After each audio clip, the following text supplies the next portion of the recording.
महादेव।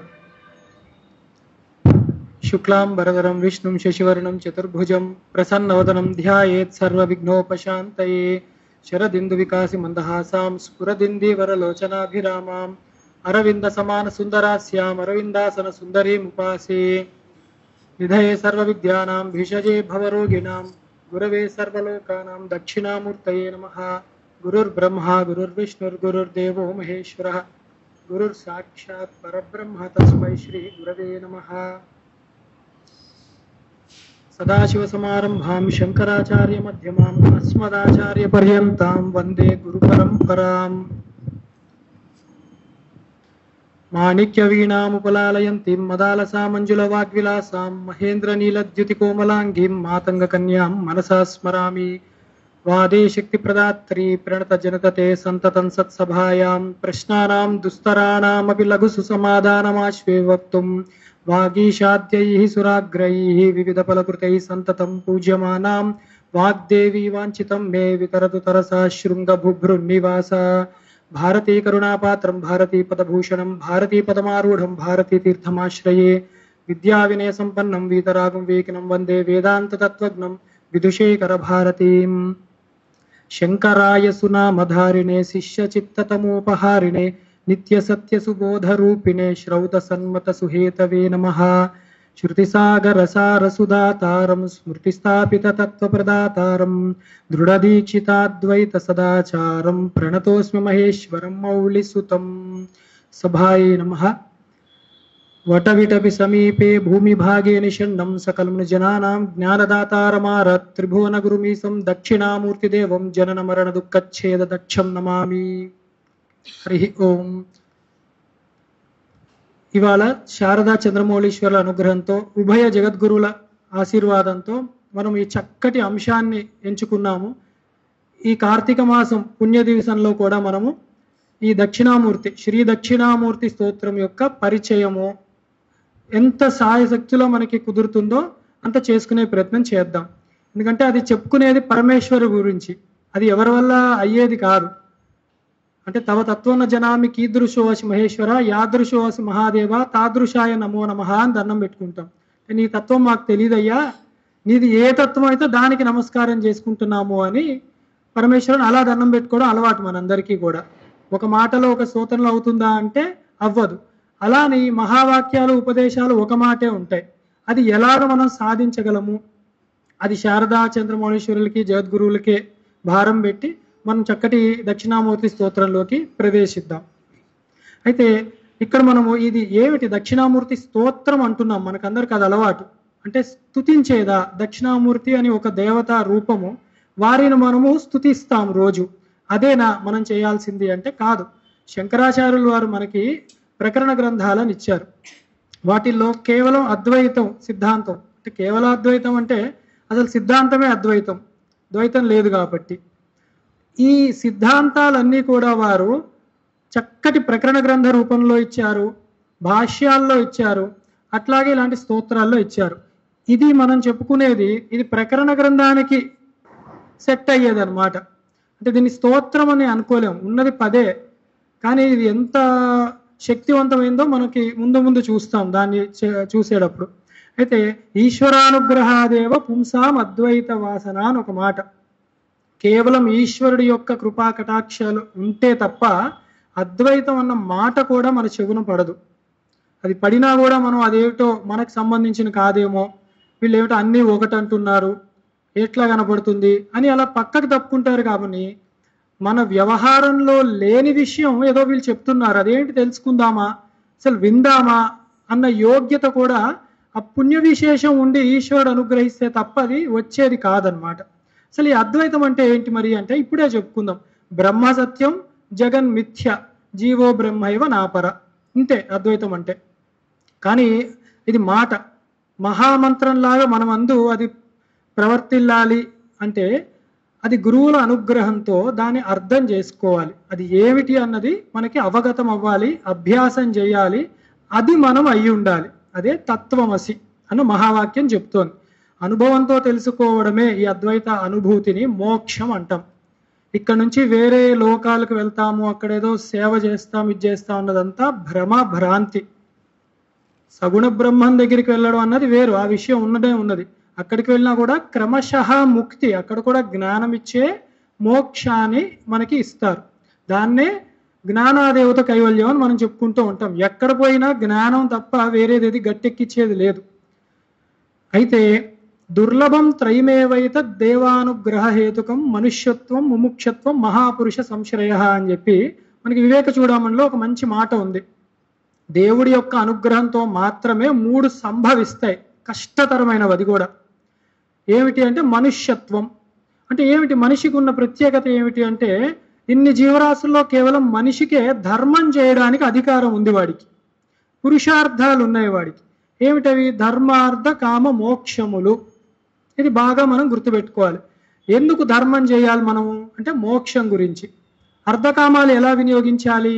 ధర్మంగా వినియోగించి మళ్ళీ దాన్ని మోక్ష ఆర్జనకి మాత్రమే వినియోగించాలి. అది వాడి యొక్క లక్ష్యం. మనిషి పుట్టామంటేనే మోక్షమే మనకి ప్రధానమైనది కావాల్సి వస్తుంది. రెండవది ముముక్షత్వం. ఈ ఎలాగో మనం అంటే ఈ ప్రతి మనిషికి సుఖాలు కావాలి, దుఃఖం వద్దు అన్న భావంతోనే ఉంటాం. చిన్నప్పటి నుంచి ఆ భావనే ఎవ్వరికైనా అదే ఉంటుంది. అయితే మనకు అలా అవుతుందా? మరి సుఖమే వచ్చి దుఃఖమే పోతుందా? మనకంత శక్తి ఉందా అంటే అది ఎప్పుడూ లేదు. సుఖంతో పాటు దుఃఖం వస్తూనే ఉంటుంది. ఇది ఎట్లా అంటే, ఒక చాక్లెట్ ఇవ్వాలి అంటే దానికి ఒక కవర్ వేసే ఇస్తాడు. అలాగా ఒక అనుభవం మనకి రావాలి అంటే ఆ దుఃఖ స్వరూపంగానే అవుతుంది మనకి ఎప్పుడూ కూడా. ఆ దుఃఖాన్ని విడనాడాలి. ఎందుకు ఆ దుఃఖం వస్తుంది అంటే కేవలం దేహాత్మ భ్రాంతి వల్ల. నా నిజస్వరూపం తెలుసుకోకుండా నేను ఎవరినో అనుకొని ఆ పరమాత్మ తత్వం నాయందు కూడా అదే విధంగా భాషిస్తోంది అని తెలుసుకోలేకపోవడం వల్లనే అది దుఃఖహేతు అవుతోంది. మూడవది దేవానుగ్రహం లేదా మహాపురుష సంశ్రయ. దేవుడి అనుగ్రహం ఉండాలి. మహాపురుషులు అంటే సద్గురులు, శృంగేరి జద్గురువులు లాంటి వారి అనుగ్రహం మాత్రమే మనకి మోక్ష సాధనకి అవగతం అవుతుంది. అయితే ఇప్పుడు మనం ఎన్ని మెట్లు ఎక్కాము అంటే, శంకరులు ఇచ్చిన వాటిలో మనుష్యత్వం, అందరం మనుష్యులమే, అనుమానం ఎవరికీ లేదు. ఇక్కడ ముముక్షత్వం ఉంది కాబట్టే ఇలాంటి శృంగేరి లాంటివి ఆశ్రయించాము. ఇలాంటి చక్కటి ప్రవచనాలు వినడానికి కూడా మనం సంసిద్ధులమై కూర్చున్నాం మనం. అయితే ఈ ముముక్షత్వంలో ఒకటి ఉంది. ఈ ముముక్షత్వం అంటే మోక్షకాంక్ష. ఇది నాకు కావాలి అన్నప్పుడు మరి సాధన ఏమిటి? ఒక చిన్న ఉద్యోగం కావాలంటేనే ఒక 10 చెప్తారు ఇవన్నీ నేర్చుకుని రావాలి అని. ఇప్పుడు స్కూల్లో జాయిన్ చేయించాలి చదువుకోవడానికి, దానికే వీళ్ళు ముందు ఎగ్జామ్ రాయిపిస్తారు. అదేమిటయ్యా నువ్వు ముందు చదువు చెప్తే కదా ఎగ్జామ్ రాస్తా అంటే, కాదంటే ఎగ్జామ్ రాసి జాయిన్ అవ్వండి అంటున్నారు. అట్లా ఉంది పరిస్థితి. మనం మాట్లాడేది మోక్షం గురించి. దానికి ఏమన్నా ఉన్నాయా అంటే ఉన్నాయి. దాన్నే సాధన చతుష్టయం అంటారు. అవి ఏంటంటే వివేక వైరాగ్యాలు, శమాధి షట్క సంపత్తి, ముముక్షత్వం. దానిలో కూడా వాడికి మోక్ష కాంక్ష అన్నది ఉండాలి. ఇక్కడ మనం చూస్తే ధర్మార్థ కామ మోక్షం అక్కడ ముఖ్య పురుషార్థం అయింది. సాధనల్లో కూడా ఈ వివేక వైరాగ్యాలు, సమాధి షట్క సంపత్తి అవన్నీ కూడా ముముక్షత్వం ఉంటేనే పండుతాయి.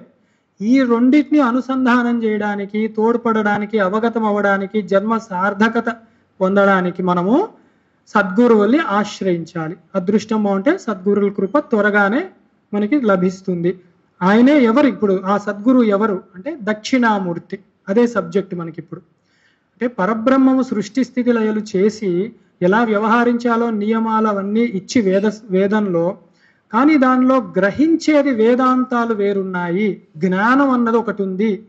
కర్మల్లో ఆగిపోకండి, భక్తితో మనస్సు చిత్తశుద్ధి పెంచుకుని వాటితో అప్పుడు అదొక మంచి ప్రిపరేషన్ గ్రౌండ్లో తయారవుతుంది మనస్సు. ఆ జ్ఞానాన్ని అందుకునే స్థితి లభిస్తుంది మనస్సుకి.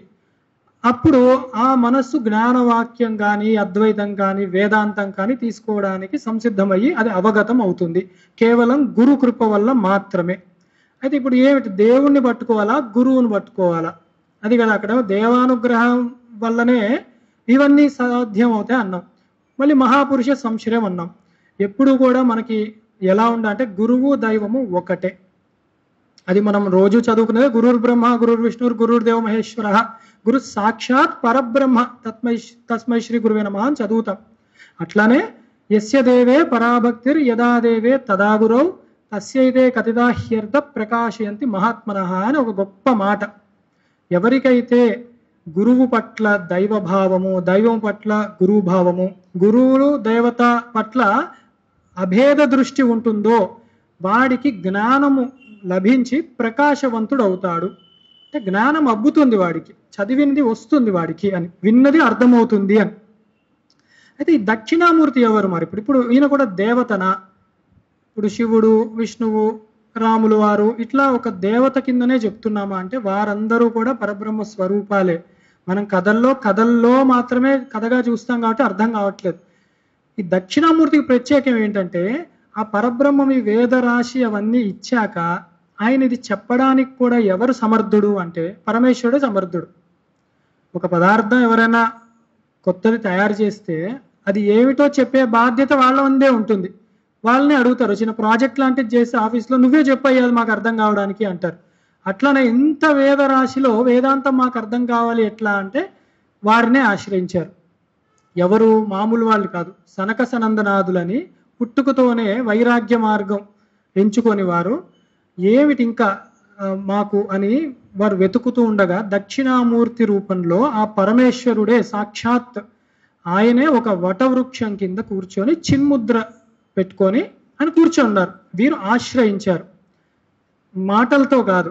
అది ఆ కాలమే వేరు, ఆ లోకమే వేరు. ఆ అవస్థ అంటే గురువు అంతటి వాడు, శిష్యుడు గురువుకి తగ్గవాళ్ళు, అంతటి విపరీత వైరాగ్యం ఉన్నవాళ్ళు వారు కూర్చున్నప్పుడు ఆయన మీకు తెలుసు అందరికీ మౌనవ్యాఖ్య ప్రకటిత పరబ్రహ్మతత్వం వివానం వర్షిష్టాంతే వసదృశిగణై ఆవృతం బ్రహ్మనిష్టై ఆచార్యేంద్రం కరకలిత చిన్ముద్రమానంద రూపం స్వాత్మారామం ముదితవదనం దక్షిణామూర్తి మీడే అని.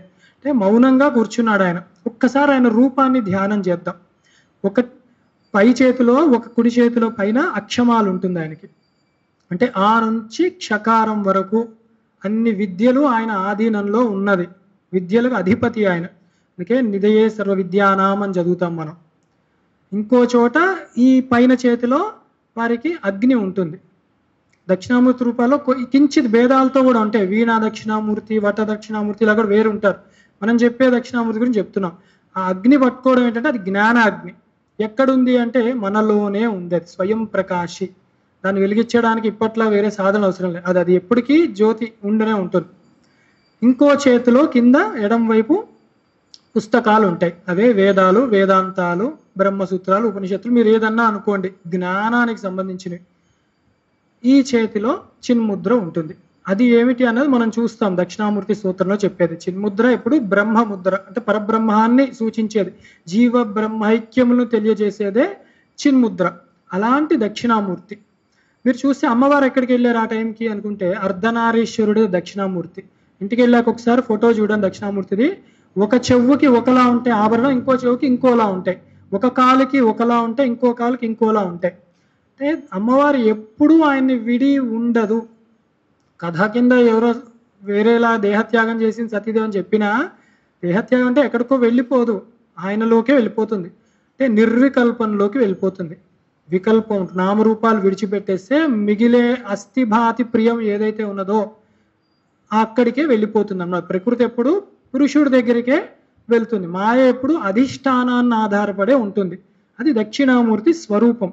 ఈయన నిర్గుణుడా సగుణుడా? మరి రూపం ఇప్పటి వరకు వర్ణించాము. పరబ్రహ్మం గుణవంతుడు అంటే గుణానికి దోషాలు పట్టుకునే అవకాశాలు ఉన్నాయి. మరి నిర్గుణుడా? మరి రూపం చెప్పాము ఇప్పుడు అంటే అందుకే దక్షిణామూర్తి. మీ ఇష్టం ఎలా అని అనుకోండి. దక్షిణ మూర్తి అనుకోవచ్చు, దక్షిణ అమూర్తి అని కూడా అనుకోవచ్చు. రూపం ఉన్నా రూపం లేకపోయినా మీరు ఎట్లా అనుకున్నా ఆయనే పరమేశ్వరుడు, పరబ్రహ్మం సాక్షాత్. ఏమిటి ఆయన దక్షత? దక్షత అంటే సామర్థ్యం, కెపాసిటీ. ఇంగ్లీష్లో ఒకలా చెప్పాలనుకుంటే ఏమిటి ఆయన సామర్థ్యం అంటే సృష్టి స్థితి లయలు అండి. ఏముంది పరమేశ్వరుడికి అని మాత్రమే అనుకోకూడదు. సగుణంగా చూస్తే సృష్టి స్థితి లయలు. ఆయనకి ఇందాకే మనం చెప్పాం జనన మరణ దుఃఖఛేదం దక్షం నమామి. అది ఆయన మనకి ఉన్న జనన మరణ దుఃఖాలు ఏవైతే ఉన్నాయో అవి తీసేసే దక్షత కలిగిన వాడు ఆయన. అట్లా ఎట్లా కలిగాడు అంటే ఆయన మృత్యుంజయుడు కాబట్టి ఏది ఉన్నవాడు అదే ఇవ్వగలడు. ఒక ఐశ్వర్యవంతుడు దగ్గరికి వెళ్తేనే ఐశ్వర్యాన్ని ఇవ్వగలడు. మాకు మృత్యు వద్దండి, జ్ఞానం కావాలంటే అది ఉన్నవాడినే ఆశ్రయించాలి. ఆయనే దక్షిణామూర్తి, గురుమూర్తి. మనకి పూర్వం అలా జరిగింది. అక్కడ ఆ లోకంలో సనక సనందనాథులకి వారు మౌనంతోనే ఉపదేశాన్ని ఇచ్చారు. మరి ఇప్పుడు మనకి ఎవరున్నారంటే శంభోర్మూర్తి చరిత భువనే శంకరాచార్య రూప, సాక్షాత్ శంకరాచార్యుల వారే మనకి ఈ యుగంలో, అక్కడ అలా మౌనంగా చెప్పాను, అక్కడెక్కడో చెప్పాను, కానీ ఈ కాలం వాళ్ళని ఎలా ధరించాలి అని చెప్పి చరతి భువనే శంకరాచార్య రూప, శంకరాచార్యుల వారి యొక్క రూపంలో ఆ దక్షిణామూర్తే అదే నలుగురు శిష్యులను వేసుకొని, అక్కడ సనక సనందన సనత్ కుమార సనజ్జూత సుజాతులు ఎలా ఉన్నారో ఇక్కడ కూడా పద్మపాద సురేశ్వరాచార్యుల వారు తదితరులు శిష్యులను వేసుకొని 4 మఠాలని కూడా పెట్టారు. అంటే ఆ విద్య అలా కొనసాగించాలి. 4 వేదాలకి అలాగే 4 మహావాక్యాలకి సింబల్ కింద నలుదిక్కుల ప్రొటెక్షన్ పెట్టారనమాట. వేదాలు ఎటుపోయినా మనకి గమ్యము జ్ఞానమే అయి ఉండాలి తప్ప వేరే ఉండద్దు అని 4 దిక్కుల్లో వారు పెట్టారు. అంత సంకల్పం ఇప్పటికీ కొనసాగిస్తూ ఉన్నారు. శృంగేరులో అవిచ్ఛిన్న గురు పరంపర. అంత అదృష్టం మనం ఇటువైపు ఉండి సాక్షాత్ శంకరుల పరంపరలో వింటున్నాం మనం ఇలాంటివన్నీ అని. అయితే వీరు మనకు చెప్పుకున్నాం, భాష్యాలు ఇచ్చారు ప్రస్థానత్రయానికి, భగవద్గీత, ఉపనిషత్తులు, బ్రహ్మసూత్రాలు లాంటి గట్టి వాటికి. అంటే ఆ కాలంలో ఎవరు ధైర్యం చేసేవారు కాదు భగవద్గీత గురించి చెప్దామా అని. ఈ కాలంలో ఎవరు పడితే వాళ్ళ పుస్తకాలు కూడా రాసేస్తున్నారు. అది ప్రమాదం జరిగేది. ఆ కాలంలో ఒక ప్రాఫెసీ అంటారు సరే, ముందు ఒకటి జరగబోతుందని వ్యాసులు వారు చెప్పారు. ఎవరైతే నర్మదా నది యొక్క ప్రవాహాన్ని అడ్డుకడతారో, వాళ్ళ కమండలంలో ఆపుతారో వారికే ప్రస్థానత్రయ భాష్యం రాసే యోగ్యం ఉంది, వారే పరమశివుడు అని. ఎవరు ముట్టుకోలేదు, అంత గౌరవం. అది జరిగింది. జరిగాక వారు అలాగే కర్తవ్యం కింద మనకి అది అందజేశారు భాష్యాన్ని అవన్నీ. దాంతోపాటు ప్రకరణ గ్రంథాలు సామాన్యంగా మనలాంటి వాళ్ళకి అర్థం కావడానికి, రోజు నిత్యం కూడా మనం అది స్మరించడానికి, మనన చేసుకోవడానికి, కీర్తనలు చేసుకోవడానికి స్తోత్ర వాంగ్మయం కూడా ఇచ్చారు. అప్పటి కాలం అలాంటిది. అయితే ఈ దక్షిణామూర్తి కూడా చెప్పాను కదా, ప్రకరణ గ్రంథాలకి సంబంధించిన స్తోత్రము అని చెప్పుకోవచ్చు. దక్షిణామూర్తి స్తోత్రంలో విషయం ఏమన్నా ఉందా అంటే అసలు మొత్తం విషయం దానిలోనే ఉంది. సంపూర్ణ అద్వైత జ్ఞానం ఏదైతే ఉందో వేదాంత రాశి మొత్తం దానిలోనే ఉంది. వివేకం అని ఏదైతే మనం చెప్పామో సాధన చతుష్టయంలో మొట్టమొదటిది ఆ వివేకం ఏంటది? నిత్యానిత్య వస్తు వివేకం. నిత్యం ఏది, అనిత్యం ఏది అది తెలుసుకోవాలి. అదే మనం చేసే ఫస్ట్ డ్యూటీ అన్నమాట. సాధన ఏది నిత్యం, పరబ్రహ్మమే నిత్యం. ఏది అనిత్యం అది చూస్తాం. ఏవి అనిత్యం అంటే మాయ, కనపడే ఈ ప్రపంచం, ఇదంతా అనిత్యం. అదంతా చక్కగా అవగతం అవడానికి ఈ దక్షిణామూర్తి స్తోత్రం తోడ్పడుతుంది. మరి స్తోత్రానికి ఎంత స్థాయి ఉందో 2 ఉదాహరణలు చెప్పుకుందాం, తర్వాత ప్రవేశిద్దాం.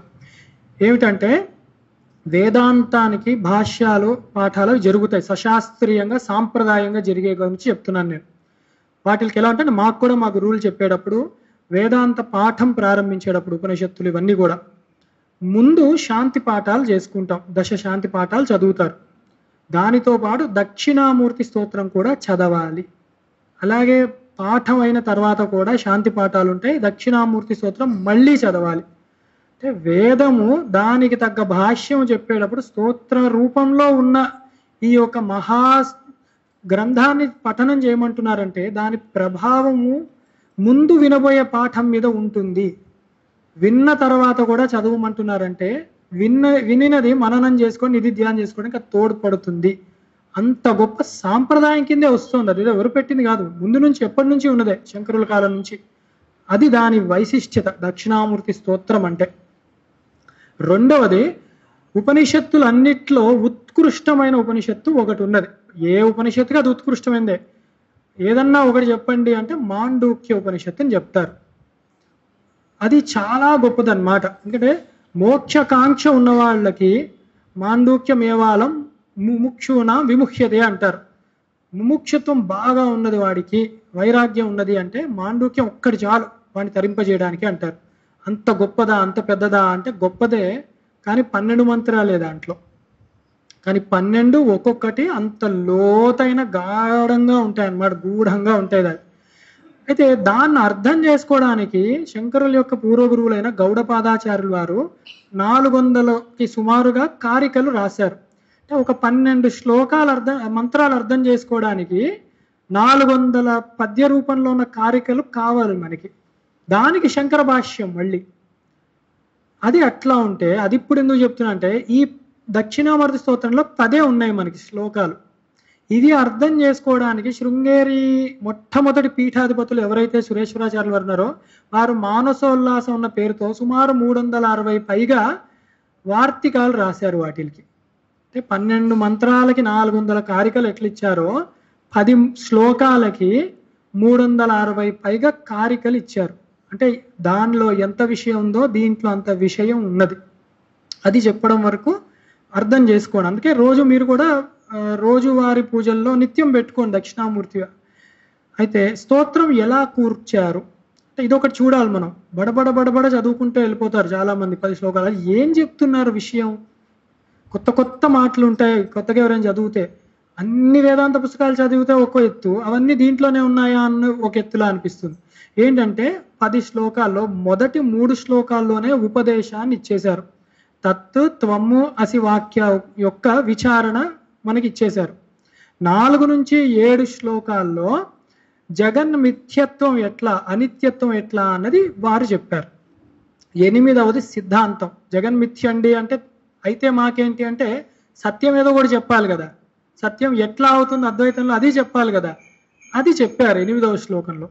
9వది ఈ సత్యాన్ని అంతటా ఉన్నదా అంటే అంతటా ఉంది అని సర్వాత్మత్వ భావన ఏదైతే ఉందో దాన్ని చూపించారు. సాధన ఎట్లా చేయాలి, ఆత్మభావన మీరు చెప్పారు ఇది బ్రహ్మ సత్యం అని. ఇది మాకు ఎలా సిద్ధిస్తుంది సాధన మార్గం చెప్పారు అక్కడ 9వ దాంట్లో. 10వది సాధన చేశాము, తర్వాత ఏంటి కావాల్సింది ఫలమే మనకి. ఏది చేసినా కూడా ఆ ఫలశ్రుతి 10వ శ్లోకంలో ఉంది మనకి. ఇప్పుడు దక్షిణామూర్తిలోకి ప్రారంభమవుతున్నాం. శ్రీ దక్షిణామూర్తి ఆయన. ఆ శ్రీ అన్నది మర్చిపోకూడదు. శ్రీ అంటే సర్వ ఐశ్వర్యాలు, సిద్ధులు, యోగములు ఏది చెప్పండి అవన్నీ ఈశ్వరుడికే చెల్లేవి. అది దక్షిణామూర్తి యొక్క సొత్తు. అంటే ఆయన నుంచి విడదీయలేనిది అన్నమాట. ఒక పువ్వు ఉంది, దానిలో సుగంధం ఎలా సహజంగా ఉంటుందో ఈశ్వరత్వము పరబ్రహ్మం ఎలా ఉన్నాడో ఈ మాయ ఆయన్నే పట్టుకొని ఉంటుంది. విడిగా మనకి వాసన ఉండదు. అంటే ఆర్టిఫిషియల్ వై చెప్పుతాను, సహజంగా పుష్పం గురించి చెప్పేది. అట్లానే ఈశ్వరుడికి ఐశ్వర్యం అనేది సహజంగా ఉంటుంది. అది ఆ శ్రీ. ఇవన్నీ ఈ శ్రీలు ఏవైతే ఉన్నాయో ఈ ఐశ్వర్యాలు, అష్టైశ్వర్యాలు, అష్టసిద్ధులు ఇవన్నీ అవి దక్షిణామూర్తినే ఆధారంగా చేసుకొని ఉంటాయి. అవి స్వతంత్రత లేదు వాటికి. దక్షిణామూర్తి అంటే ఇదివరకు ఒకటి చెప్పుకున్నాం, అన్నిటికీ సమర్థుడు అని. అసలు ఏమిటంటే దక్షిణే అభిముఖం యస్య సహ దక్షిణామూర్తి. ఆయన దక్షిణాన్ని చూస్తూ కూర్చుంటాడు. ఆయన శిష్యులు అప్పుడు ఆయన్ని చూడాలంటే ఉత్తరానికి తిరిగి కూర్చుంటారు. ఉత్తరం ఎప్పుడు కూడా మనకి జ్ఞానానికి అనమాట. దక్షిణామూర్తిని మనం ఉపాసిస్తూ చూస్తూ ఉంటే మనము దక్షిణాన్ని మర్చిపోతాం. మన వెనక దక్షిణ ఉంటుంది. అంటే ఏంటి? యమస్థానాన్ని మర్చిపోతాం. యమస్థానాన్ని మర్చిపోవడం అంటే మృత్యుస్థానం గురించి అలా ఆలోచనే ఉండదు మనకి. ఎందుకంటే ఎదురుకుండా కూర్చున్నాయనే మృత్యుం చేయడం ఇదివరకే చెప్పుకున్నాం. ఆ మార్కండేయుని ఎలా తరింపజేశారో మనల్ని కూడా జ్ఞానాన్ని ఇచ్చి తరింపజేస్తారు ఆ దక్షిణామూర్తి. అట్లాగే 4వ పాదం చెప్పుకుంటే దాంట్లో అంటే ఇది కామన్గా వస్తుంది మనకి. తస్మై శ్రీ గురుమూర్తయే నమయిదం శ్రీ దక్షిణామూర్తయే అని ఉంటుంది. అంటే చూడ్డానికి ఏముంది? ఆ దక్షిణామూర్తికి గురుమూర్తి అయిన ఆ దక్షిణామూర్తికి నమస్కారాలు చేస్తున్నాను, ఇవే నా ప్రణామంలో అన్నట్టు ఉంటుంది. స్థూలంగా చూస్తే చాలా గొప్ప మంత్రం అదే. మనకి రోజు అదే మనం 11 సార్లు 108 సార్లు చేసేసుకోవచ్చు, అనుమానమే లేదు. అయితే దీనిలో తత్వరహస్యం ఉందా? అది కదా మనం ఇప్పుడు చూస్తున్నాము, చర్చ చేసుకునేది అందుకని. కాబట్టి తస్మై అన్నది తత్ శబ్దం. తత్ అంటే తత్వమసిలో తత్వాచ్యుడు ఎవరైతే ఉన్నాడో ఆ పరబ్రహ్మము, ఆ తత్వాచ్యం యొక్క చతుర్థి విభక్తి అది. తస్మై అంటే ఆయనకు అని. ఆ తత్శబ్ద వాచ్యుడు ఎవరు అంటే ఈ శ్రీ గురుమూర్తియే. ఎవరో అనుకునేవు, ఈ గురుమూర్తియే. ఆయనకి నమస్కారాలు అని ఒకటి. ఈ తత్శబ్దవాచ్యుడైన ఆ గురుమూర్తియే పరమార్థ. ఈ గురుమూర్తియే తత్శబ్దం కింద ఉపనిషత్తులని చెప్తున్నాయో ఈ గురుమూర్తే. ఆయన ఎక్కడున్నాడు అంటే నమ ఇదం. మరి నువ్వేంటి అంటే నమ ఇదం, నేను ఇది కాదు అని కూడా అర్థం వస్తుంది. ఏమిటి నేను ఇది కాదు అంటే ఇదం ప్రత్యయం ఎప్పుడు మాయ, అది నేను కాదు. అంటే మనం ఎప్పుడు చూసేవాడు చూడబడేది అని ఉంటుంది. నేనున్నాను మామూలుగా చెప్పు అంటే నేను ఇది అంటాను. ఇది మైక్, ఇది పుస్తకం, ఇది బల్ల, ఇది మనిషి, ఇది వేరు చెప్తున్నాను. అంటే నేను ఇది అని వేరుగా చూసేది ఏది నేను అవ్వడానికి అవకాశం లేదు. అందుకే ఇది చాలా సులువుగానే ఉంది.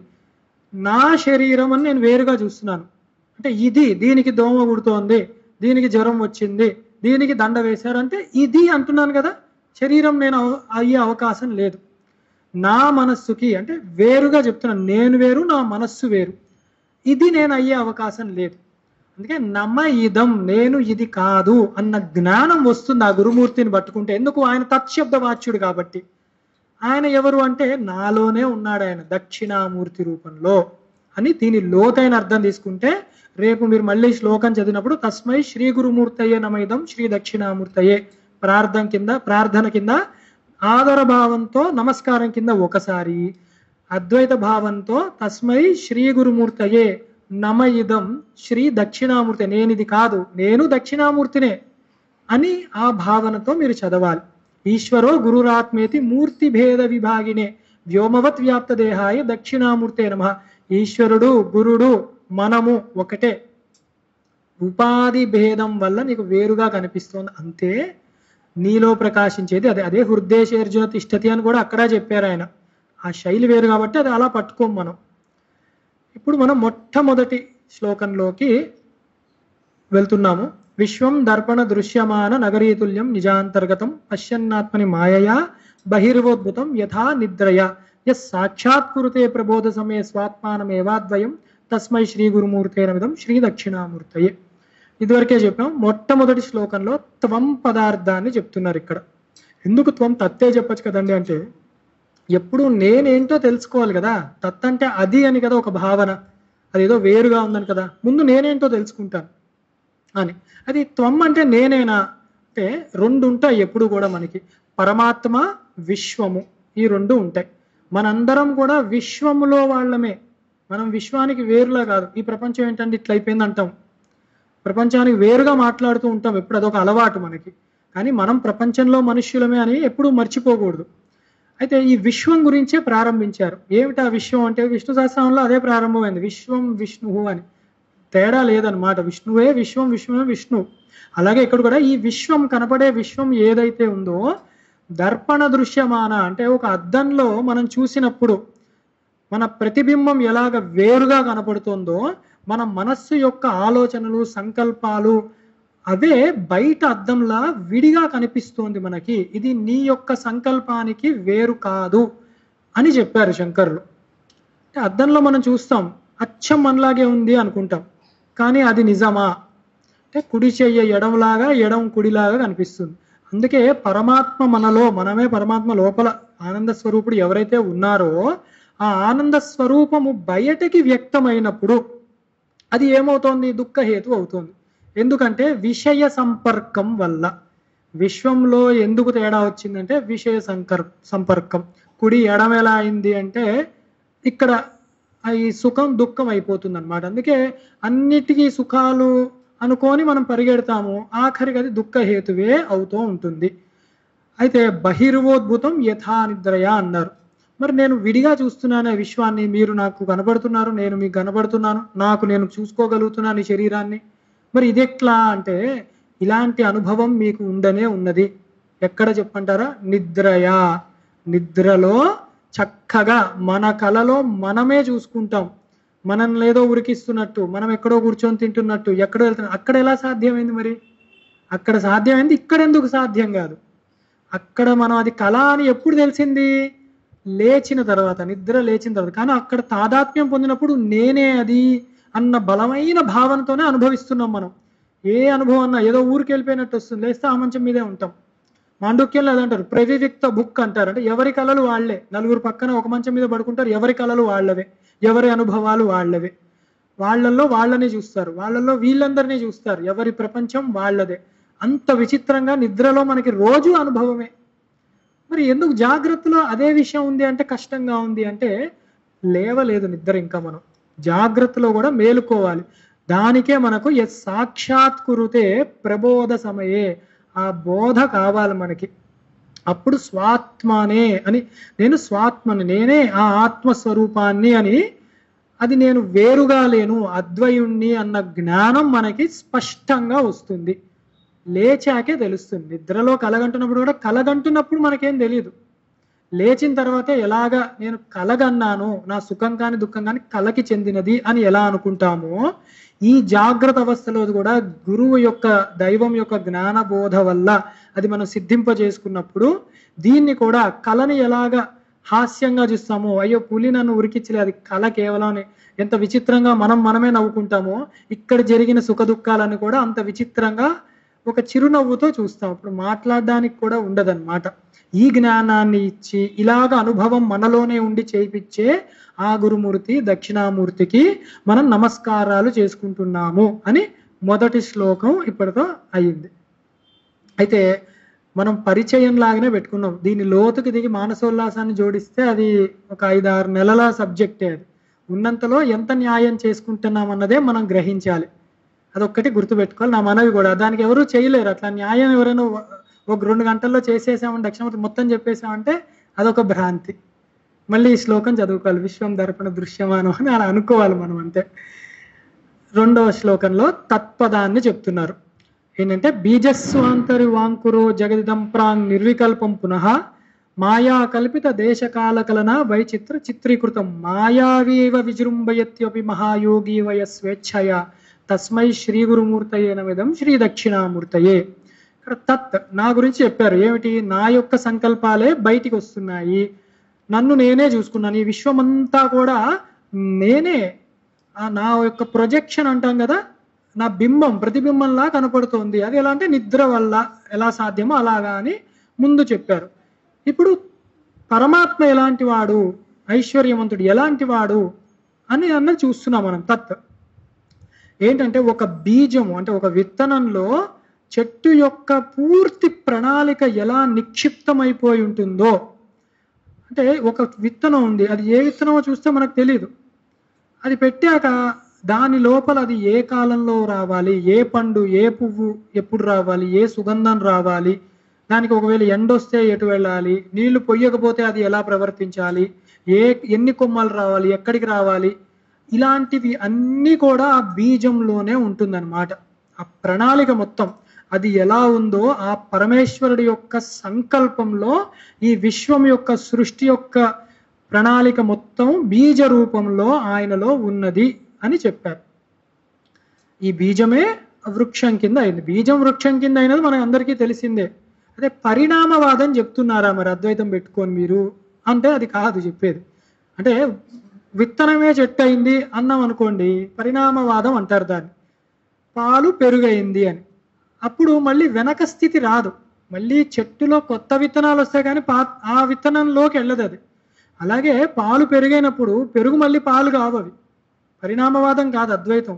ఇక్కడ చెప్పే ఉద్దేశం ఏంటంటే కేవలం సంకల్ప శక్తి పరమాత్మది అట్లా ఉంది. బీజంలో అన్ని ఎలా నిక్షిప్తం ఉన్నాయో అనే సంకల్పంతో విశ్వాన్ని సృష్టి స్థితి లయలు ప్రతిదీ ఆయన చెయ్యగలిగే సమర్థుడు ఆయన అని చెప్పడం వరకే ఉద్దేశం. ఇది ఒకటి గుర్తుపెట్టుకోండి. ఎందుకంటే అద్వైతం చెప్తూ పరిణామవాదంలోకి వెళ్తూ ఉంటారు కొందరు. అసలు అది కాదు. అద్వైతంలో చెప్పేది జగన్ మిథ్య అనే చెప్పాలి. బ్రహ్మ ఎప్పుడూ ఉంటుంది, అంటకుండా మాయ ప్రవర్తిస్తూ ఉంటుంది. దానికి ఆవరణ విక్షేపాలు ఎట్లా వస్తే ముందు ముందు చూద్దాం మనం శ్లోకాల్లో. అయితే మరి ఎట్లా, దేన్ని ఆధారంగా చేసుకుని చేయగలుగుతున్నాడు అంటే ఆయన స్వేచ్ఛయ, ఆయనకి వేరే ఆధారం ఏముంది, ఆయన చేస్తున్నాడు. ఇలా నాకు ప్రత్యక్షంగా చెప్పగలరా, నా అనుభవానికి మ్యాచ్ అయ్యేటట్టు అంటే చెప్పచ్చు. అక్కడే చెప్పారు మాయావీవా అంటే ఇంద్రజాలకుడు ఉంటాడు, మెజిషియన్. వాడికి ఒక స్టేజ్ ఇచ్చి కూర్చోబెట్టినప్పుడు అందరిని ఎంటర్టైన్ చేయడానికి వాడు వస్తాడు.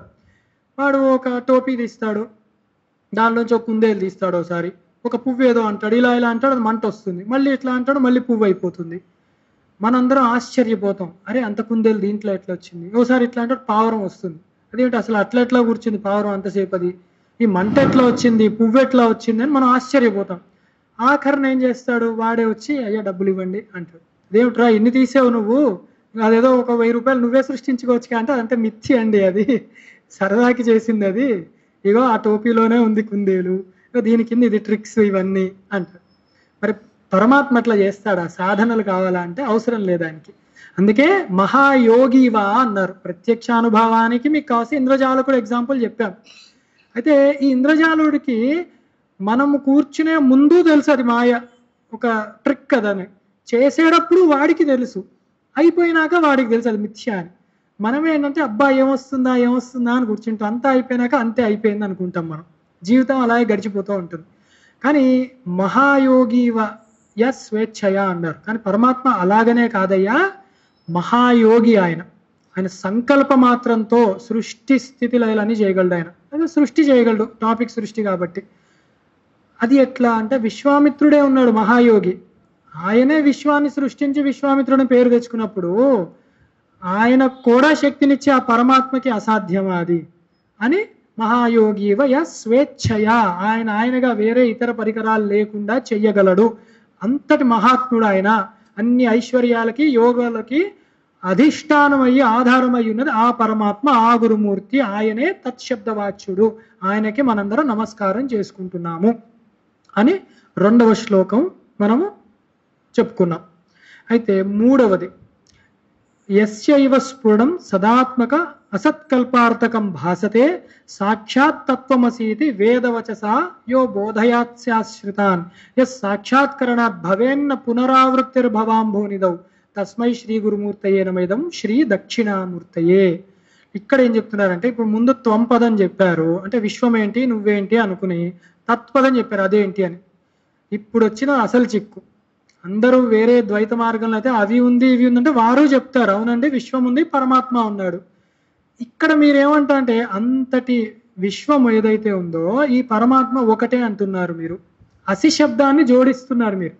అదే మనం ప్రత్యేకంగా శంకరులు వచ్చి చేసింది కాదు, ఇది ఉపనిషత్తుల్లో ఉంది తత్వమసి అన్న మహావాక్యం. అది సిద్ధించింది అనమాట. అది ఎట్లా సాధన చేయాలి, మనము ఎలా అర్థం చేసుకోవాలి అన్నదానికి ఒక ప్రక్రియ ఉంది తర్కశాస్త్రంలో. తత్తు త్వము అసి, అది అక్కడ తత్వంని ఎలా కలపాలి, ఆ తత్తు ఆ పరమాత్మ, నీవు త్వం పదార్థమైన నీవు, అసి ఏ ఐక్యం ఎలాగ చెయ్యాలి అన్నదే తత్వమసి మహావాక్యం యొక్క గూఢార్థం. అదే ఉపదేశ వాక్యం అంటారు. ఇది గురువు చెప్తాడు శిష్యుడికి, తత్వమసి అన్ని అయిపోయినాక నీవు ఆ పరమాత్మ నీవు ఒకటే అని చెప్తాడు. మామూలుగా సాధారణంగా మంత్రాలు ఎవరైనా శివాయ గురువైన మహా అని ఇచ్చారనుకోండి, మనం ఒక 10 సార్లు 3 సార్లు చెప్తాం మళ్ళీ శివాయ గురువైన మహా అని. తత్వమసి అని గురువు ఇచ్చినప్పుడు మనము 3 సార్లు తత్వమసి అని మళ్ళీ తిరిగి గురువు గారు చెప్పొద్దు. నువ్వు అదే అయ్యును అంటే తిరిగి నువ్వు అదే అయ్యును అని చెప్పరు ఎవరు. అది అనుభవ వాక్యం చెప్పాలి. అహం బ్రహ్మాస్మి అని చెప్పాలి. అని చెప్పాలి అంటే మాటకి చెప్పడం అని కాదు, అనుభవమైన శిష్యుడు ఆ మాట వస్తుంది సహజంగానే. గురువు తత్వమసి అని బోధించాక అవును గురువు గారు నేనే ఆ బ్రహ్మాన్ని అని అది అనుభవంతో చెప్తాడనమాట. అదే ఇక్కడ చెప్తున్నారు. ఇదేంటంటే ఈ స్ఫురత్, ఈ విశ్వానికి అది ఆధారం. అంటే ఈ విశ్వంలో కూడా మనకి చాలా ఆకర్షణీయంగా అనిపిస్తుంది విశ్వం. కోరికలు మనకు పుడతాయి, అందుకే ఇది కావాలి అది కావాలి అని తెచ్చుకుంటాం. ఎందుకు అలా అనిపిస్తోంది మనకి అసలు విశ్వాన్ని చూస్తే? ఇది మిథ్యా అంటున్నారు కానీ కావాలనిపిస్తోంది, ఉండాలనిపిస్తోంది. బంధాలు, బంధుత్వాలు, అహంకారాలు, మమకారాలు ఎంతో సహజంగానే వస్తాయి. చిన్నపిల్లలతో సహా ఒక చాక్లెట్ ఇస్తేనే ఇది నాది అని లాక్కుంటారు. అక్కడే మొదలవుతుంది మనకి అహంకారాలు, మమకారాలు అవన్నీ. ఎట్లా ఇవన్నీ అంటే ఈ సత్తా ఏదైతే ఉందో, ఇలా అనుకోవడానికి సత్తా, ఆధారము, శక్తి అంతా కూడా విశ్వాంది కాదు పరమాత్మది అని చెప్తున్నాడు. ఇదంతా అసత్ ఇది. కానీ ఈ అసత్ ఏది సత్యం కాదు, కానీ దీనికి ఆధారమై ఉన్నది మటుకు పరమాత్మయే. అందుకే ఒకటి ఉంటే అస్థి భాతి ప్రియం నామరూపం ఇత్యంశ పంచకం. ప్రపంచం అంటే ఏంటి అంటే పంచభూతాలు చెప్పడం పద్ధతి ఒకటి ఉంది. వేదాంతంలో చెప్పేది ఇదే అనమాట. అస్థి భాతి ప్రియం నామరూపం ఇత్యంశ పంచకం.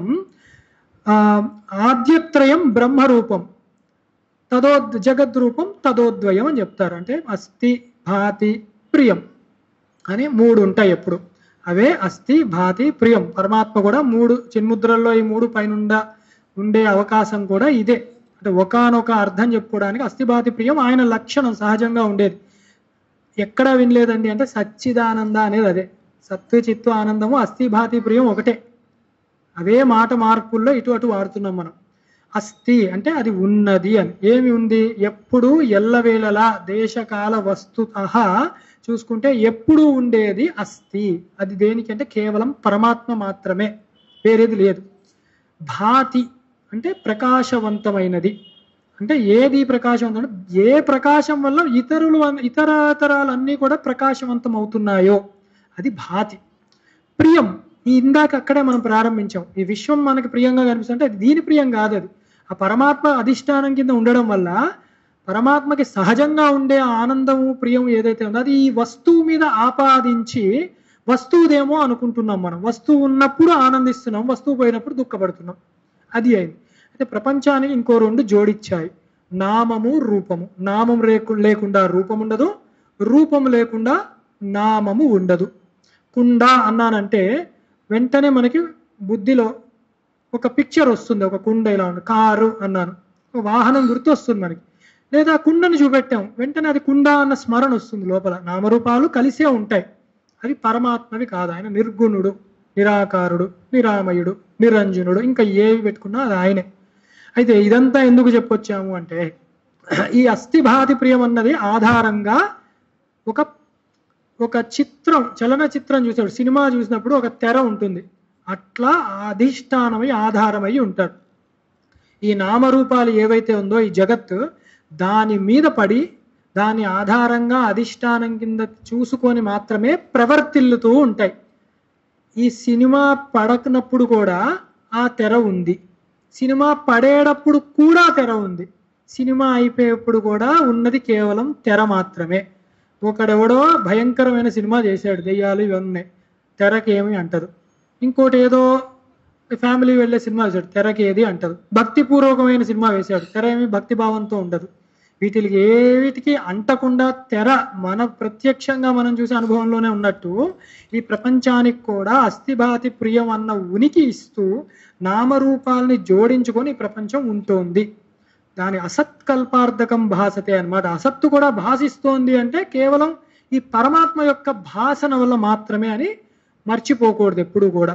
ఒక విషయం మనకి అందుకే నచ్చుతోంది అంటే ఏమి నచ్చుతోంది, ఒక పదార్థం ఏదో స్వీట్ ఉంది మనకి, రసగుల్లానో ఏదో నాకు నచ్చిందండి. ఆ నచ్చడం అన్నది పదార్థంలో ఉందా? ఇప్పుడు నేను అన్నాను నాకు రసగుల్లా ఇష్టం, ఇప్పుడు నేను తెచ్చి అందరికీ తలో 2 ఇస్తాను అన్న అనుకోండి, మధ్యలో కనీసం 10 మంది నాకు నచ్చదండి, తీయగా ఉంటుంది అంటారు.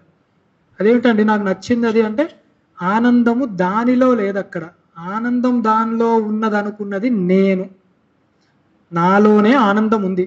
ఆత్మనస్తు కామాయ సర్వం ప్రియం భవతి అని ఉపనిషత్తు చెప్పింది.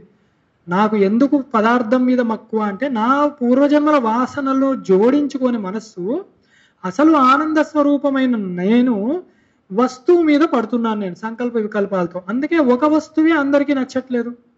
కొందరు అనుకుంటారు ఏదైనా బెంజ్ కారు ఉంటే చాలా గొప్పదని, అంతకంటే ఆనందమే ఉంది అంటాడు. అయితే పరమ ఆనంద స్వరూపుడు ఎవడు అంటే బెంజ్ కారు షోరూమ్ ఓనర్ అయి ఉండాలి. వాడి దగ్గర ఎక్కువ కార్లు ఉంటాయి, అప్పుడు ఇంకా కొనడు వాడు, ఫ్రీగా వాడు ఉంటాడు. కానీ వాడికి అది లేదే. ఎందుకు అట్లా లేదు అంటే అసలు పదార్థంలో లేదు. మనం పదార్థానికి అంటిస్తున్నాం ఈ ఆనందాన్ని. ఆనందం దేని స్వరూపం అంటే పంచకోశ వివేకం చేసినప్పుడు మనకి తెలుస్తుంది ఆనందం నా స్వరూపమే, కానీ దాన్ని అన్నిటి మీద ఆపాదిస్తున్నాను కూర్చొని. అది మానుకోవాలి. అందుకే పరమాత్మని లోపలే దర్శన చేయి అంటే నీ యొక్క స్వస్వరూపాన్ని అనుసంధానం చేయడం నేర్చుకో. కేవలం ఒక సుషుప్తి అవస్థలో క్షణికాలానికే శరీరం అంత ఉత్తేజభరితం అవుతుంది. సుషుప్తి అంటే తెలిసే ఉంటుంది, గాఢ నిద్ర అనుకోవచ్చు. అక్కడ విషయాలు ఉండవు, అది చెప్తాను ముందు. మనకి దానిలోనే మనకి అంత ఆనందాన్ని బలాన్ని పొందుతాం రేపు మొత్తం మళ్ళీ పని చేయడానికి. అంటే ఎవరైనా బాగా బడలిక అయ్యారు, బాగా పనులు చేసి, ఏమడుగుతాడు వాడు? కాసేపు పడుకుంటా అంటాడు. నిద్రలో కాదు అక్కడ జరిగే బలం పుంజుకునేది, సుషుప్తి అవస్థలో బలం పుంజుకుంటారు వాళ్ళు. నిద్రలో ఇంకా కళలు విషయాలు ఉంటాయి, ఏమైనా చెడు కళ్ళు వచ్చాయంటే అది భారంగా తయారవుతుంది. సుషుప్తి అవస్థ ఎక్కడైతే విక్షేపాలు, విషయాలు, విశ్వము ఏది ఉండదో, కేవలం పరమాత్మతో తాదాత్మ్యాన్ని పొంది ఉంటాం మనం, గుర్తు ఉండదు అంతే. మరి మీరెట్లా చెప్తున్నారు అంటే లేచిన తర్వాత బాగా నిద్ర పట్టిందండి, సుఖంగా నిద్ర పట్టిందండి, బలంగా తయారయ్యానని ఎందుకు అంటున్నాం? మరి అనుభవం ఉంది, కానీ మాటల్లో వ్యక్తం చేయలేకపోతున్నాము. మాటలు ఎందుకు వ్యక్తం చేయట్లేదు అంటే మాటలకి లిమిటేషన్ ఉంటుంది. చిన్న ఉదాహరణ, ఒక పంచదార తెచ్చాను, ఒక స్పూన్ నోట్లో వేశాను, ఎట్లా ఉంది? తీయగా ఉంది. తేనె ఒక స్పూన్ తెచ్చాను, నోట్లో వేశాను, ఎట్లా ఉంది? తీయగా ఉంది. పంచదార తీపికి తేనె తీపికి తేడా చెప్పగలరా అంటే అది మాటల్లో చెప్పేది కాదు. నువ్వు ఆ 2 స్పూన్లే కదా వేసేసుకో అంటారు ఎవడన్నా. అనుభవైక్యము. యతో వాచో నివర్తంతే అప్రాప్య మనసా సహా. మనస్సుతో ఊహించడానికి కాదు, అది పరమాత్మ తత్వం. అది అది అనుభవైక్యంలో మాత్రమే సిద్ధించేది అది. అయితే ఇదంతా ఎందుకు చెప్తున్నానంటే, ఈ సుషుప్తి అవస్థలోకి కూడా మనకి భాసన ఇచ్చేది, ఈ 3 అవస్థలు జాగ్రత్త స్వప్న సుషుప్తికి కూడా భాసమాయం కింద ఉన్నది ఆ పరమాత్మ మాత్రమే. మరి ఇది నాకు ఎట్లా తెలుస్తుంది అంటే, అక్కడే చెప్పారు, ఏ సాక్షాత్కరణాత్ భవేన్న పునరావృత్తిర్భవాంబోనిదవు. అది గనక తెలుసుకుంటే మళ్ళీ తిరిగి రావు నువ్వు ఎక్కడికి, ఈ విశ్వంలోకి. కొందరు చాలా అంటారు, ఏదో గడిచిపోయిందండి కాలం, వచ్చే జన్మలో చూసుకుందాం అంటే వీళ్ళకి ఒక డాక్యుమెంట్ ఇచ్చినట్టు అనమాట. అలా ఎవరికీ లేదు గ్యారెంటీ. అసలు వచ్చే జన్మ ఏదొస్తుందో తెలియదు. ఈ జన్మ మనకి మనిషి జన్మ ఎందుకు వచ్చిందో తెలియదు. కారణం మనిషి జన్మ ఇలాంటివి వింటున్నామన్న కార్యాన్ని చూసి కారణం ఉత్తమమైన పుణ్యఫలం ఉన్నది అని ఒక ఇంచు జస్ట్ మనం ఒక ఎస్టిమేషన్ వేస్తాం దాని మీద. అంతేగాని కార్యాన్ని చూసి కారణాన్ని చెప్తాం. ఈ విశ్వం కార్యాన్ని చూసి పరమాత్మ విశ్వనాథుడు అక్కడ ఉన్నాడని కారణాన్ని వెతుకుతాం. అది అన్నమాట ఇక్కడ. అది ఇది ఎలా తెలుస్తుంది మనకి అంటే, తత్వమసి అన్నమాట. సాక్షాత్ తత్వమసీతి వేదవచస అని వేదంలో చెప్పబడింది. అది ఎవరో వచ్చి రాసింది కాదు, అద్వైతం శంకరులు స్థాపించింది కాదు, పునరుద్ధరణ చేశారు. అది అందరూ తెలుసుకోలేకపోతున్నారు అని, అర్థం కాకపోతే అది లేదనేస్తారు చాలా మంది. చిన్నప్పటి నుంచి అలవాటే. మ్యాథ్స్ లాంటి సబ్జెక్టులలో కష్టంగా ఏదో ఒకటి ఉంటుంది. అప్పుడు టీచర్ అంటారు, టీచర్ ఇది ఎంత అండి, ఎన్ని మార్కులకు వస్తాయి అంటే 5 మార్కులు అంటారు. ఆ పోన్లేండి 5 మార్కులేగా పోనివ్వండి, వేరే చదువుతాను, 95 అయితే వస్తాయి నాకు అని. కష్టమైంది వదులుకోవడానికి సిద్ధపడతాను తప్ప అర్థం చేసుకోవడానికి సిద్ధపడే ఆ బుద్ధి మనకి ఉండదు చాలా మందికి. ఈ వేదాంతం అట్లా కాదు, అర్థం అవుతుంది చక్కగా, మనం ప్రయత్నించాలి. ఇప్పుడు తత్వమసి యొక్క విచారణ అతి తక్కువ కాలంలో ప్రయత్నిద్దాము. తత్వమసి అన్నది 2 ఉంటాయి మనకి తర్కశాస్త్రంలో. అర్థము అన్నది ఎలా చేసుకోవాలి, మనం ఒక వాక్యానికి అర్థం ఎలా చేసుకోవాలి అంటే, ముఖ్య అర్థం. దానికి పెద్ద ఏముందండి, మీరు ఇలా చెప్పండి, దానికి ఇదే కదా అర్థం. నాకేమైనా మంచినీళ్ళు తేండి, అర్థమైంది, తెచ్చేస్తాము. ఏదైనా కారు మాట్లాడి పెట్టండి, అర్థమైంది. అయితే అన్నీ అలా అర్థమవుతాయా అంటే, అలా అర్థం కాని పక్షంలో ముఖ్యార్థం సంభవించినప్పుడు, కుదరనప్పుడు గౌణార్థం అంటారు. అంటే లక్షణార్థం, లక్ష్యార్థం, అది ఏమి చెప్పాలనుకుంటున్నారో చూడాలి. దానికి ఎగ్జాంపుల్ ఏంటంటే, ఎవరో అన్నారు వాడు నిప్పు లాంటి మనిషి అండి, వాడు సింహం లాంటి మనిషి అండి అంటే, వాడికి జూలు తోక ఉందని కాదు వాడు అభిప్రాయం. సింహంలా గాంభీర్యంగా ఉన్నాడు వాడు, నిప్పులాగా స్వచ్ఛంగా ఉన్నాడు వాడు, అలాగనమాట. అంటే అక్కడ మరి ముఖ్యార్థానికి మరి కుదరలేదు. ఎవరో ఎండాకాలంలో బాగా కష్టపడి వచ్చాడు ఇంటికి, వచ్చి అమ్మో ఈ ఎండలకి చచ్చిపోయేలా ఉన్నానండి అంటే, వెంటనే వీడు ఫోన్ చేసేసి బంధువులందరూ అయ్యా వీడు చనిపోతాడంట, వచ్చి ఆఖరి చూపులు చూసుకొని ఎవడో అన్నాడు.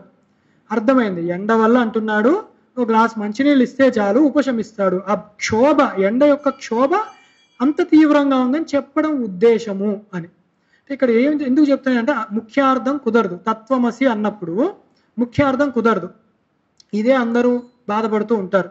అదేంటి అంతటి పరమాత్మ ఇంతటి జీవుడు ఇది ఒకటని ఎట్లా చెప్తారంటే, ముఖ్యార్థం కుదరదు. దానికి ఎవరు ముఖ్యార్థంలో చూడమని ఎవరూ చెప్పలేదు. మరి ఎట్లా అంటే లక్ష్యార్థం ఉంది, గౌణార్థం అంటారు. దాన్ని ఎట్లా తీసుకోవాలి అంటే, తర్కశాస్త్రంలో 3 ప్రక్రియలు ఉన్నాయి. అంటే జహత్ లక్షణం, అజహత్ లక్షణం, జహద జహల్ లక్షణం. ఈ పేర్లు గుర్తు లేకపోయినా పర్వాలేదు, అర్థమవుతే చాలు కాన్సెప్ట్. జహత్ అంటే విడతీసి ముఖ్యార్థాన్ని పక్కన పెట్టి ఏం చెప్తున్నారు అన్నది అర్థం చేసుకోవడం. అంటే ఎవరో చెప్పారు, ఎక్కడి నుంచి వచ్చావయ్యా నువ్వు అంటే, ఆ గంగలో ఊర్లు ఉన్నాయి అక్కడి నుంచి వచ్చాను అని. అంటే గంగలో ఊర్లు ఉన్నాయా, నీళ్ళలో ఊర్లు ఎట్లా ఉన్నాయ్యా అని ఎవడు అనుకోడు. అంటే గంగే అంటే గంగా తీరే అని అర్థం చేసుకుంటాం. గంగా తీరంలో ఉన్నాయి, ఆ ఊర్ల నుంచి వచ్చాను నేను అర్థం చేసుకుంటాం. అంటే ముఖ్యార్థాన్ని పక్కన పెట్టేసాం పూర్తిగా, లక్షణార్థాన్ని తీసుకున్నాం మనం, గౌణార్థాన్ని. ఇది జహల్ లక్షణం అంటారు, జహత్ లక్షణం. రెండవది అజహల్ లక్షణం అంటాం. అంటే ముఖ్యార్థాన్ని ఉంచుకుంటూనే గౌణార్థాన్ని కూడా కలుపుకోవాలి. దీనికి ఉదాహరణ ఏంటంటే, ఒక తల్లి చిన్న పిల్లాడికి చెప్పింది, నాయన నేను ఇలా పక్కనే షాప్కి వెళ్ళి వస్తాను, లేదా గుడికి వెళ్ళి ఒకసారి దండం పెట్టుకొస్తాను 5 నిమిషాల్లో, వెనక తలుపు తెరిచే ఉంది ఉండనివ్వు, కానీ అక్కడ నేను పెరుగు తోడేసి పెట్టాను, కాకి ఏదన్నా వచ్చి ఆ పెరుగు పాడు చేస్తుందేమో, కాకి నుంచి పెరుగు పాడు చేయకుండా కాపాడు అని చెప్పి వెళ్ళింది. వీడు పాపం అమ్మ మాట విని అక్కడే కూర్చోన్నాడు. కుక్క వచ్చింది. ఇప్పుడు ఏం చేయాలి వాడు? అమ్మ కాకినే తరవమంది, కుక్కని తరవాలా వద్దా అంటే, కాకి కానీ కాకేతర జంతువులు ఏమన్నా దధిఘాతాన్ని చేసేవి ఏ వచ్చినా కూడా వాడు కాపాడాలి. అంటే వాడి అక్కడ లక్షణం ఏంటి, వీడి లక్ష్యం ఏంటి? కాకిని తరవడం కాదు, పెరుగును కాపాడడం. దీని అజహల్ లక్షణం అంటారు. అంటే ముఖ్యార్థాన్ని ఉంచుకుంటూనే గౌణార్థాన్ని కలుపుకోవాలి మనం. ఇది కూడా కుదరదు తత్వమసికి. మరి ఎట్లా అంటే జహల్ లక్షణం అని 3వ ప్రక్రియ చెప్పారు. అది ఇంకా సులువుగా ఉంటుంది నిజం చెప్పాలంటే. అది ఎట్లా అంటే ఒక ఇద్దరు స్నేహితులు, విష్ణుదత్తుడు దేవదత్తుడు అని చెప్తూ ఉంటారు. ఇప్పుడు వారిద్దరు కాశీలో వారణాసిలో చక్కగా వేదాధ్యయనం చిన్నప్పుడు చేసుకున్నారు. 20 ఏళ్ల వయసులో పూర్తి చేసుకున్నారు. మంచి స్నేహితులు. తర్వాత ఎవరు వాళ్ళు వేరే ఊర్లోకి వెళ్ళిపోయారు. వాళ్ళ సంసారాలు ఇవన్నీ పడ్డాయి. అలా ఒక 50 ఏళ్ళు గడిచిపోయింది. ఒక 70 ఏళ్ల వయస్కులు అయ్యారు వాళ్ళు. అనుకోకుండా విష్ణుదత్తుడు ఒక ఊరిలో ఉన్నాడు. అదే ఊరికి దేవదత్తుడు కూడా వచ్చాడు. కర్ర పట్టుకుని ముస్సాలివాడైపోయి వచ్చాడు. ఏదో మాటల్లో పడ్డారు. అయ్యా ఈ గుడి ఎక్కడుంది, ఆ గుడి ఎక్కడుంది, పలానా వారు ఎక్కడున్నారు, ఇదేదో మాటల్లో తెలిసింది. మీరు వారణాసిలో చదువుకున్నారంటే అవునండి నేను అక్కడ చదువుకున్నాను. ఎప్పుడు ఏ బ్యాచ్ అన్నాడు. పలానా గురువుగారి దగ్గర నేర్చుకున్నామండి, పలానా తీరంలో నేర్పాను. అవునా, కొంపతీసి నువ్వు అంటే నేనే దేవదత్తుని. స్వయం దేవదత్త అంటాడు ఆయన. అంటే నువ్వే ఆ దేవదత్తుడువా అన్నాడు. అంటే ఇక్కడ ఏమిటి జహత్ అంటే ఏది వదిలివేశారు అంటే 50 ఏళ్ల క్రితం ఉన్న దేశ కాలాలని విడిచిపెట్టారు వీళ్ళు. ఇది వారణాసి కాదు వాళ్ళు కలుసుకున్న స్థలం, 20 ఏళ్ల కాలం వాళ్ళు కాదు. అలాగే ఇప్పుడు ఉన్న 70 ఏళ్ల కాలాన్ని, అక్కడ ఉన్న ప్రదేశాన్ని కూడా విడిచిపెట్టారు వాళ్ళు. దేశాన్ని కాలాన్ని అది ఇది కూడా కలిపి విడిచిస్తే అక్కడ ఇక్కడ కూడా ఐక్యంగా ఏకంగా ఉన్నది ఎవరు? ఈ విష్ణుదత్తుడు. మరి ఈ ఉదాహరణలో దేవదత్తుడు మనకి. అంటే నువ్వే దేవదత్తుడువా అంటే తత్వమసి అది నువ్వేనా అని ఎలాగైతే ఆ దేవదత్తుడు ఆ దేశకాల తద్దేశకాల ఇది ఏ తద్దేశ ఏ తత్కాలాన్ని ఎలా విడదీసేస్తే మిగిలింది ఆ దేవదత్తుడే అయ్యున్నాడో, ఈ పరమాత్మ సర్వజ్ఞుడు అన్నది దాంట్లో సర్వము అన్నది పక్కన పెట్టి కాసేపు జ్ఞత్వము తెలుసుకునే స్వభావము జ్ఞానస్వరూపం అన్నది తీసుకొని జీవుడు కించిజ్ఞుడు అన్న దానిలో కించిత్ అన్నది పక్కన పెట్టేసి వీడు జ్ఞానస్వరూపుడు తెలుసుకునేవాడు అన్ని రెండు పక్కకి పెడితే వీళ్ళకి ఐక్యం కుదురుతుందానే తత్వమసిని సిద్ధింపజేసుకోవాలి గురువు ముఖత అని తత్వమసికి ఇక్కడ మనం చెప్పుకున్నాం అర్థం ఎట్లానో. ఇది చేసుకోవడం వల్ల మనకి ఏమిటి వస్తుంది అంటే మరు జన్మ లేకుండా పోతుంది. ఆత్మ సాక్షాత్కారం కనుక జరిగితే మనకి ఇంకో జన్మ అన్నదే ఉండదు. అదే భవాంభోనిదవు అని చెప్పారన్నమాట. సంసార సాగరం నుంచి బయట మనమే పడిపోతాం, కొత్తగా ఎవరో మళ్ళీ తీసుకొచ్చి వెయ్యక్కర్లేదన్నమాట. ఇది మనం బాగా గుర్తుపెట్టుకోవాలి. 3 వాక్యాల్లో తత్తు త్వము అసి, అసి ఐక్యాన్ని కూడా మనం తర్కశాస్త్రాన్ని ప్రయోగించి అది ఎంత బాగా కుదురుతుంది మనం తెలుసుకున్నాం. ఇప్పుడు నేను తత్వమసి అన్నానంటే మీరందరూ కూడా అహం బ్రహ్మాస్మి అనుకోవాలి లోపల మనస్సులో. ఎందుకంటే ఇది అనుభవైక్యమైన మాట, బయటికి అనడం వల్ల ప్రయోజనం లేదు. అదే అనుకున్నాం కదా, ముఖ్యార్థం సిద్ధించేది కాదు, గౌణార్థం లక్షణార్థం అనుభవైక్యమైన వాక్యం అది గుర్తుపెట్టుకోవాలి. ఇప్పుడు 4 నుంచి 7 శ్లోకాలు ఇదివరకే చెప్పుకున్నాం. అనాత్మని ఎట్లా మనము విడిచిపెట్టాలి. మళ్ళీ ఇదెందుకండి అంటే ఎంత కాదనుకున్నా ఎంత విన్నా మనం అనాత్మలతోనే తాదాత్మ్యాన్ని పొందుతూ ఉంటాం. అందుకని దాని యొక్క అనిత్యత్వాన్ని ఎంత బాగా తెలుసుకుంటే వైరాగ్యం అంత బాగా మనకి సిద్ధిస్తుంది. తీవ్ర వైరాగ్యం ఉన్నవాడికి మాత్రమే ఈ యొక్క ఆత్మ దర్శనం అనేది సహజంగా లభిస్తుంది. అంటే రాగం ఉండద్దు. వైరాగ్యం ఉండడం వల్ల అంతటా నిండిన పరమాత్మ ఎలా లభిస్తాడు అంటే ఒకటే, అంతటా ఉన్నది పరమాత్మ అని కనుక మనం ఒప్పుకుంటే నాలో లేడా పరమాత్మ, బయట లేడా?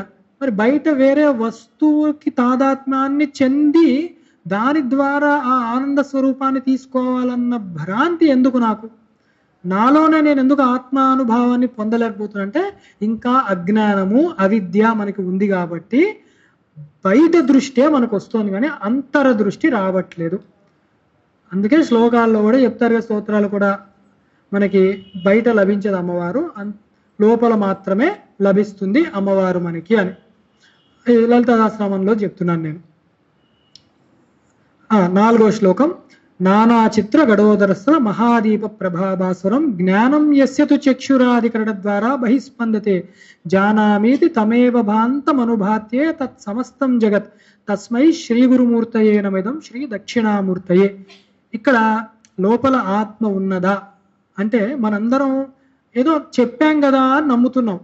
అవునండి, జీవాత్మ ఉంది అంటున్నారు కదా, అంటే అయిపోతుంది, ఆయన వెళ్ళిపోతాడు, త్వరగా ఇంటికి వెళ్ళిపోవచ్చు అనుకుంటారు చాలామంది. కానీ అలా కాదు, సిద్ధింపజేసుకోవాలి మనం.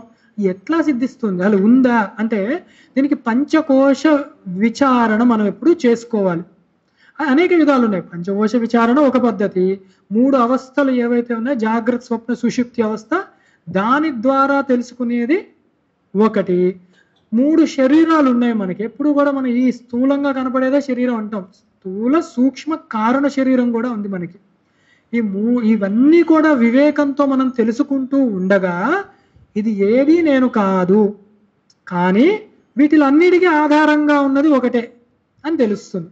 ఇది చాలా సులువుగా చెప్పేదంటే సూత్రే మణిగణార్ నివా అని చెప్పి గీతలో కూడా చెప్తారు. అంటే ఈ పువ్వులన్నీ దేన్ని ఆధారం చేసుకుని ఉంది? లోపల కనపడకుండా ఉన్న దారాన్ని ఆధారం చేసుకుని ఉంది. అట్లానే పరమాత్మ కూడా ఈ అన్ని అవస్థల్లో, అన్ని కోశాల్లో, అన్ని శరీరాల్లో కూడా కనపడకుండా ఆ శక్తి వల్లనే ఇవన్నీ పనిచేసేలాగా చేస్తున్నాడన్న జ్ఞానం వస్తే చాలు మనకి. ఇది ఎట్లా అంటే నానా ఛిద్ర గడోదర్శ మహాదీప ప్రభాభాస్వరం అన్నారు. అంటే ఒక కుండ ఉంది, చూడండి విజువలైజేషన్ టెక్నిక్స్ ఈ మధ్యతో చెప్తూ ఉంటారు అందరూ. మాటల్లో కష్టమండి, పుస్తకాల్లో కష్టమండి, ఏదైనా బొమ్మ వేసి ఎక్స్ప్లెయిన్ చేయండి. శంకరాచార్యులు వారు అప్పట్లో చెప్పారు, ఒక కుండని చెప్తున్నారు, కన్నాలు ఉన్న ఒక కుండని గుర్తు తెచ్చుకోండి, దానిలో ఒక దీపం ఉంది, అంటే ఒక దీపం ఉంది, కన్నాలు ఉన్న కుండని దాని మీద బోర్లించాం, ఆ పిక్చర్ని చెప్తున్నారు వారు. ఇప్పుడు ఆ దీపపు యొక్క కాంతి కొత్తగా వచ్చినవని, అంటే మనమే బోర్లించాం, మనకు తెలుసు లోపల దీపం ఉంది అని చెప్పేస్తాం. మనంగా ఎవరినన్నా కొత్తవాడిని తీసుకొచ్చి మామూలుగా చూపిస్తే వాడేమంటాడు, తెలియని వాడైతే అరే ఆ కుండలోంచి వెలుతురు భలే వస్తుంది, కుండకి ప్రకాశవంతమైన శక్తి ఉన్నదా అనుకుంటాడు. ఇదే దేహాత్మ భ్రాంతి ఉన్నవాళ్ళు, నాస్తికులు, చారువాకులు. వాడి బ్రతుకంతా ఏంటంటే శరీరాన్ని మేపడం, దాని సుఖాన్ని అనుభవించడం, దానికి ఇష్టం లేనిది ఏది చేయకూడదు. శరీరం సుఖంగా ఉందంటే అదే పుణ్యం, శరీరం దుఃఖపడుతోంది అంటే ఇంకా స్థూల శరీరం వాడు చెప్పేది, అదే నరకం వాడికి. ఇదే వాడి సిద్ధాంతం, గొప్పగా ఏదీ లేదు. చూసేదే నమ్ముతాను అంటాడు విచిత్రంగా. చూసేదే ఎట్లా నమ్ముతాం మనము? చూసిందల్లా అలా ఉంటుందా అంటే, ముందు శ్లోకంలో చెప్పారు కదా, అద్దంలో మనకి చూసే అనుభవం ఒకటి ఉంది, కుడి ఎడంలా కనపడుతూ ఉంటుంది. అలాగే ఇంకోటి కూడా మనకి విచారణ చేసినప్పుడు పెద్దలు చెప్తారు, ఈ భూమి చూడండి తిరుగుతుంది, భూమి అది అనుభవంలోకి రాదు మనకి. సూర్యచంద్రులు తిరగరు కదా, అంటే కనీసం సూర్యుడు ఉదయాస్తమాలు సూర్యుడికైతే లేవు, కానీ మనం ఏమంటాము, సూర్యుడు ఉదయిస్తున్నాడు, సూర్యుడు అస్తమిస్తున్నాడు అంటాం. అసలు తిరిగేది భూమి, మనమేమో సూర్యుని తిరుగుతున్నాడు అని చెప్తున్నాం. అంటే ఎందుకు అంటే మన అనుభవంలో అట్లా లేదు. ఇక్కడే ప్రత్యక్షంగానే తిరిగేది తిరగనట్టు, తిరగనది తిరిగినట్టు అనిపిస్తోంది. ఇంకా నువ్వు చూసేది ఎట్లా నమ్ముతావు అది నిజమని? అదే జగన్మిథ్య అంటే. అది బాగా అర్థం చేసుకోవాలి. అయితే ఈ కుండ అలాగే వాడు కూడా ఒకడు వచ్చి చెప్పాడనమాట, ఈ కుండకి ప్రకాశం ఉంది అని. రెండో వాడు కొంచెం తెలివైన వాడు వచ్చి, కుండకి ప్రకాశం ఎక్కడి నుంచి వస్తుంది, అది మట్టితో చేసింది, ఆ రంధ్రాలు పెట్టారు చూసారా, దాంట్లోనే ఏదో చేశారు వీళ్ళు. అంటే రంధ్రాలు అంటే మన శరీరంలో ఇంద్రియ గోళాలు అనమాట. అన్ని ఈ కళ్ళు, ముక్కు, చెవులు, కర్మేంద్రియాలు, జ్ఞానేంద్రియాలు ఏదన్నా పెట్టుకోండి, వాటిల్లో శక్తి ఉంది అంటాడు. ఇంద్రియాలు శక్తి ఉందంటే అవును అవేగా పనిచేసేది అని వాడు ఒకడు అన్నాడు. మూడోవాడు వచ్చి, ఒరే నాయనా, ఆ కన్నాలు దేనికి సంబంధించినవి? కుండకి. కుండకి సాధ్యం కాంది కన్నాలకు కూడా ఎట్లా సాధ్యం అవుతుందిరా? అంటే శరీరానికే కుదరంటే శరీరంలో భాగాలే కదా ఇంద్రియాలు, రెండూ కుదరదే అన్నాడు. అప్పుడు సరిగ్గా చదువుకున్నవాడు, అసలు అది పెట్టినవాడు వచ్చి, ఆ కుండ తీసి చూడొచ్చు కదా అన్నాడు. చూస్తే దీపం ఉంది. అరే అనుకోలేదే మేము అంటే స్వయం జ్యోతి, అది అసలు ప్రకాశము ఆ దీపానిది. ఇదేమిటి అంటే తస్య భాష సర్వమిదం విభాతి, దేని భాష, దేని ప్రకాశం వల్ల సర్వము భాషిస్తున్నాయో అది పరబ్రహ్మము.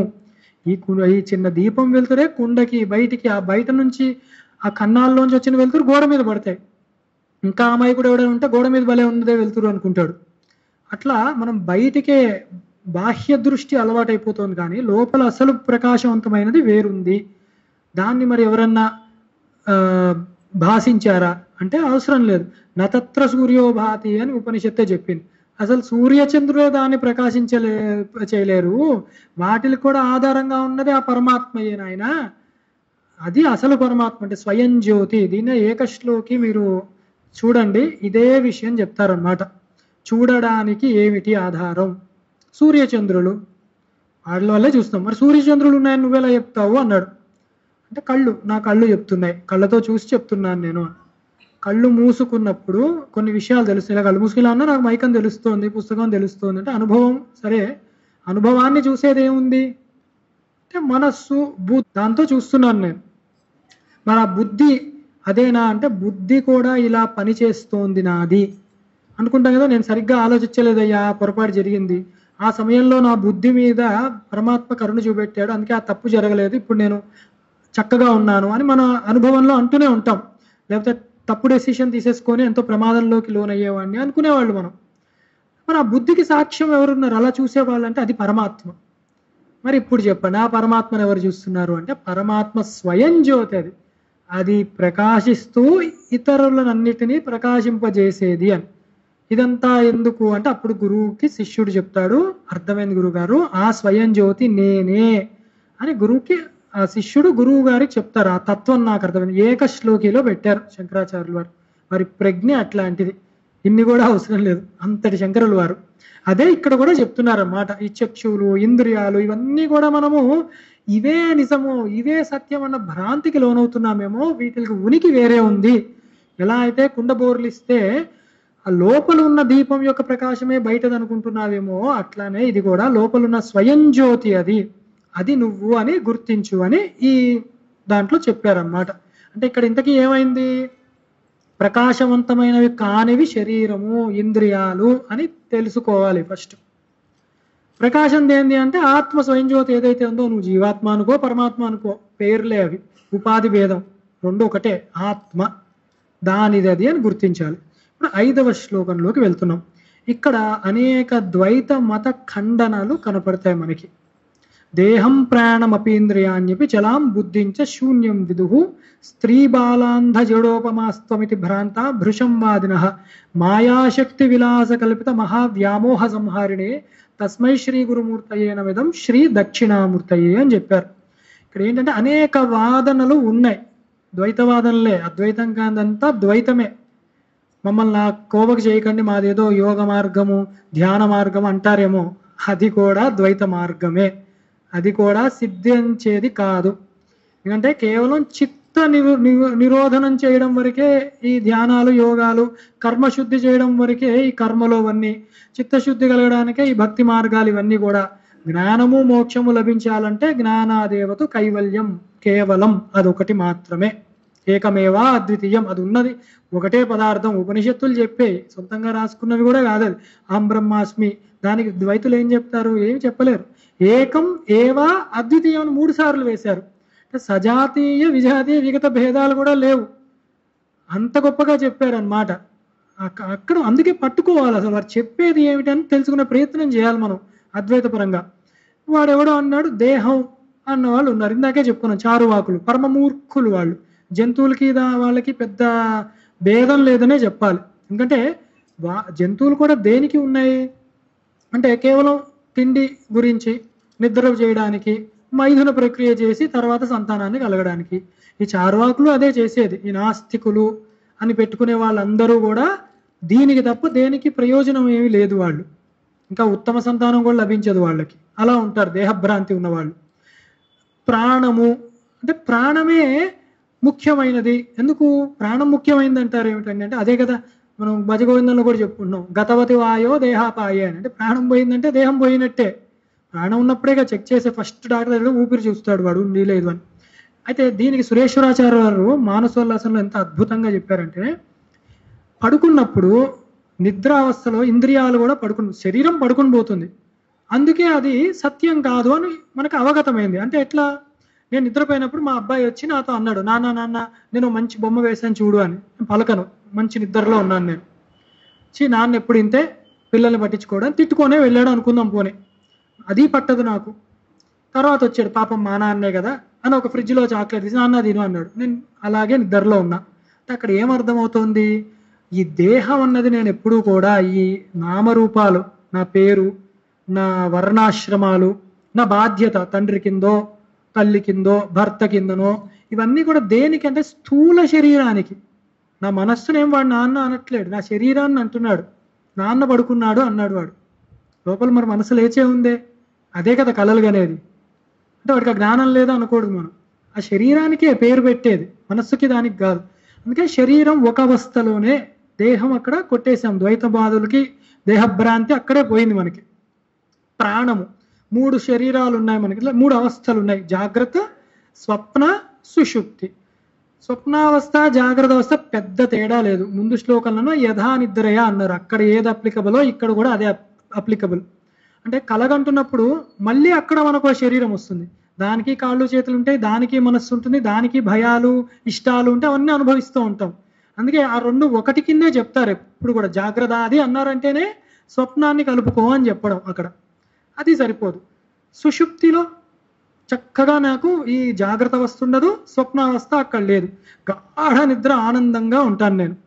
కానీ అక్కడ ఉండేది ఏంటంటే విషయాలు లేవు, మనుషులు లేరు, ఆలోచన లేవు, కానీ ప్రాణవాయువు ఉంది ఆ శరీరంలో, లేకపోతే తీసేస్తారు వాడిని. ప్రాణం ఉంది, బట్ బ్రతుకున్నాడు, అందుకే చెప్తారు అదే. అయితే మరి ప్రాణం 3 అవస్థల్లో కూడా ఉంది కదండి. ఇప్పుడు అదే కదా మీరు సూత్రగణానివా అని చెప్పి పెద్ద చెప్పారు భగవద్గీతలో తీసి, 3 అవస్థల్లో ఉంది కదా అంటే, సురేశ్వరాచార్య వారు దానికి ఎంత గొప్పగా చెప్పారంటే, నిజమే ప్రాణవాయువుకి 2 దోషాలు అక్కడ మనకు కనపడతాయి. ఏంటంటే ఉచ్ఛ్వాస నిశ్వాసలు వెళ్ళి వస్తోంది, అది ఎప్పుడూ ఉండేది కదా ఆత్మ, సత్ ఎక్కడ పోయింది, ఆ రూలు అది పోయింది. ఊపిరేమో ఆనంద స్వరూపము భాతి అవేం లేవే, సరే అది పక్కన పెడదాం. నువ్వు అన్నది ఏంటి, సుషుప్తి అవస్థలో ప్రాణం ఉంది కదా, మరి సుషుప్తి కదా చాలా దగ్గరగా ఉన్నది పరమాత్మకి, అది అయ్యి ఉండాలి కదా అంటే, సుషుప్తి ప్రాణం ఒకవేళ మహారాజు అని అనుకుంటే, అన్నిటికీ అధిష్టానమైనది మహారాజే అనుకుంటే, మరి మహారాజు లేచినప్పుడు సైనికులు వాళ్ళు లేస్తారా, పడుకుంటారా? వాళ్ళు ఇంకా ఉత్సాహంగా ఇంకా తొందరగా పని చేయాలి. వాళ్ళు సైనికులందరూ యుద్ధానికి సిద్ధం అయ్యారు, మహారాజు వస్తున్నాడండి అంటారు, అమ్మయ్య రాజు వస్తున్నాడని వెనక్కి వెళ్ళిపోరు వాళ్ళు. ఇంకా రాజు దగ్గర ఇంకా బాగా చేద్దామని వీళ్ళే ముందు వెళ్ళిపోయి, నేను వాడిని చంపేస్తాను, నేను వీడిని చంపేస్తాను, నాకు మీరు ఆజ్ఞ ఇవ్వండి రాజుగారు అంటారు. మరి ఇప్పుడు ప్రాణవాయువే మహారాజు అయితే దేహేంద్రియాలు కానీ మనస్సు కానీ బుద్ధి కానీ పడుకోవడానికి అవకాశం లేదు, అవి ఇంకా బాగా పనిచేయాలి. అప్పుడే చూసారు ఎంత గొప్పగా పెట్టారో సురేశ్వరాచార్యుల వారు, అది ఇంకా బాగా పనిచేయాలి. అప్పుడు అదే చెయ్యట్లేరు, ప్రాణం ఒకటి వస్తుందంటే దానిని ఎవరో నియంత్రించారు. శరీరం ఉన్నంత వరకు నువ్వు ఉండు, నీ టైం అయినప్పుడు నేను చెప్తాను, గతవతి వాయో దేహపాయ నేను కూడా చెప్పాను ఒక చోట, దాని నియమం ఉంది దానికి, అది వెళ్ళిపోతుంది. చిన్న బెలూన్కి ఒక అన్నం పెడితే టప్ అని వెళ్ళిపోతుంది. ఇన్ని నవరంధ్రాలు ఉన్నాయి, అవి కాకుండా సూక్ష్మంగా ఇన్ని చర్మాల్లో మనకి ఉన్నాయి, కానీ ఆ వాయువు ఎవరు నియంత్రించారు దాన్ని ఆపడానికి అంటే ఆ పరమాత్మనే చెప్పాలి. అందుకని ఆ ప్రాణము ఇంద్రియాలు కూడా ఆత్మ అయ్యే అవకాశం లేదని మనం ఇక్కడ అనాత్మలవి అని తేల్చుకున్నాం. చలాం బుద్ధించే శూన్యమిదు. బౌద్ధంలో 4 తెగలు ఉన్నాయి. సరే, ఒక తెగ వాళ్ళు బలంగా నమ్మేది ఏంటి అంటే క్షణికవాదం అంటారు. అంటే క్షణంలో జ్ఞానం మారిపోతూ ఉంటుంది. ఇప్పుడు నేను ఒకటి చూశాను, మళ్ళీ ఇటు చూశాను, ఈ జ్ఞానము అటు చూసిన జ్ఞానం మారిపోయింది. అలాగే నిన్న అనుభవం దాని తర్వాత క్షణము ఈ బుద్ధి మారిపోతూ ఉంటుంది, ఎక్స్పీరియన్స్లు మారిపోతాయి. అట్లా నాకు ఈ ప్రపంచం ఉంది అని బౌద్ధంలో ఒక వాదన ఉంది. దానికి చెప్తారు వాళ్ళు, అది ఎట్లా అంటే మనం చెప్తాం కదా, సినిమా రీల్స్ కూడా విడివిడిగా ఫోటోల్లో ఉంటాయి, గిర్రమని తిప్పినప్పుడు ఒక బొమ్మ తయారవుతుంది, అది మోషన్ లాగా ఒక చిత్రం కదులుతున్నట్టు అట్లా ఉంది అని ఏవో చెప్తారు. కానీ దేని అనుభవం దానిదే. ఇప్పుడున్న బుద్ధి ఇప్పుడుది కాదు, అది ఇందాక క్షణంది, ఇప్పుడుది కాదు, ఇందాక క్షణం అని చెప్పారు. దానికి మనం అద్వైతులు ఖండించారు. సురేశ్వరాచార్యుల వారు దానిలో చాలా స్పష్టంగా రాశారు. అలా మారితే నేను ఇవాళ కూర్చొని భోజనం దగ్గర మా ఆవిడతో నిన్న చేసినట్టు కూర ఏదన్నా ఉంటే అలాగనే ఇవాళ చెయ్యి అని ఎట్లా అడుగుతాను? అంటే నిన్నటి జ్ఞాపకం నాకు క్యారీ అయ్యింది, నాకు అది ఆ జ్ఞాపకం అంటే అది నాకు ఇప్పుడు ఉండదు జ్ఞాపకం. అది నిన్న కూరతో ఆ జ్ఞాపకం ఆ క్షణంలో నశించిపోయింది కూర తినడంతో.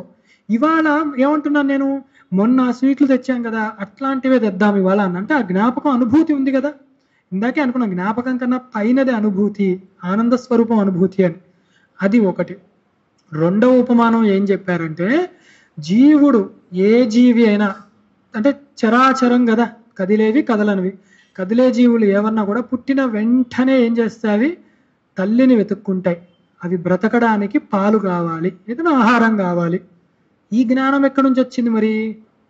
అంటే ఏదైనా చెప్తే నేర్చుకుంటేనే జ్ఞానం వస్తుంది అంటే పుట్టినప్పుడు వాడికి ఏ అనుభవం ఉందని చెప్పి వీడికి జ్ఞానం వచ్చింది అంటే ఖచ్చితంగా అప్పుడే కొన్ని జన్మలు ఎత్తి ఎత్తి తినడమే వాడికి అనుభవం కింద అయింది, దేహాన్ని పోషించుకోవడమే అనుభవం కింద అయింది. కాబట్టి డిఫాల్ట్గా అది వాడికి పుట్టుకతోనే తిందాము లేదా పాలు తాగి బ్రతికి ఈ శరీరాన్ని నిలుపుకుందామన్న ఆ మెమరీ వాడికి ఉండనే ఉంది అని చెప్పారు.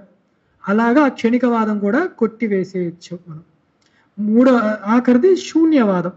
శూన్యవాదం చాలా దగ్గరగా ఉంటుంది. దీనికి ఒకటే కారణం, వీళ్ళు శూన్యం అనేది ఏంటంటే ఏదీ లేని అవస్థ ఏదైతే ఉందో సుషుప్తి అవస్థ, అక్కడ వరకు వెళ్ళారు వీళ్ళు ధ్యానంలోనో ఏదో మార్గంలో వెళ్ళి ఇంకా ముందుకు వెళ్ళలేక అదే పరమ సత్యం అని తేల్చుకొని వాళ్ళు అలాగే కూర్చున్నారు.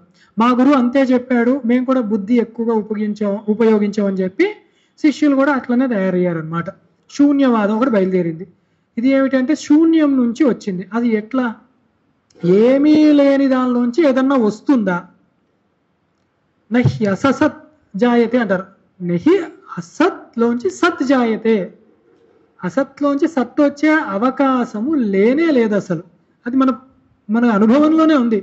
ఉన్న దానిలోంచి ఏదన్నా రావాలి.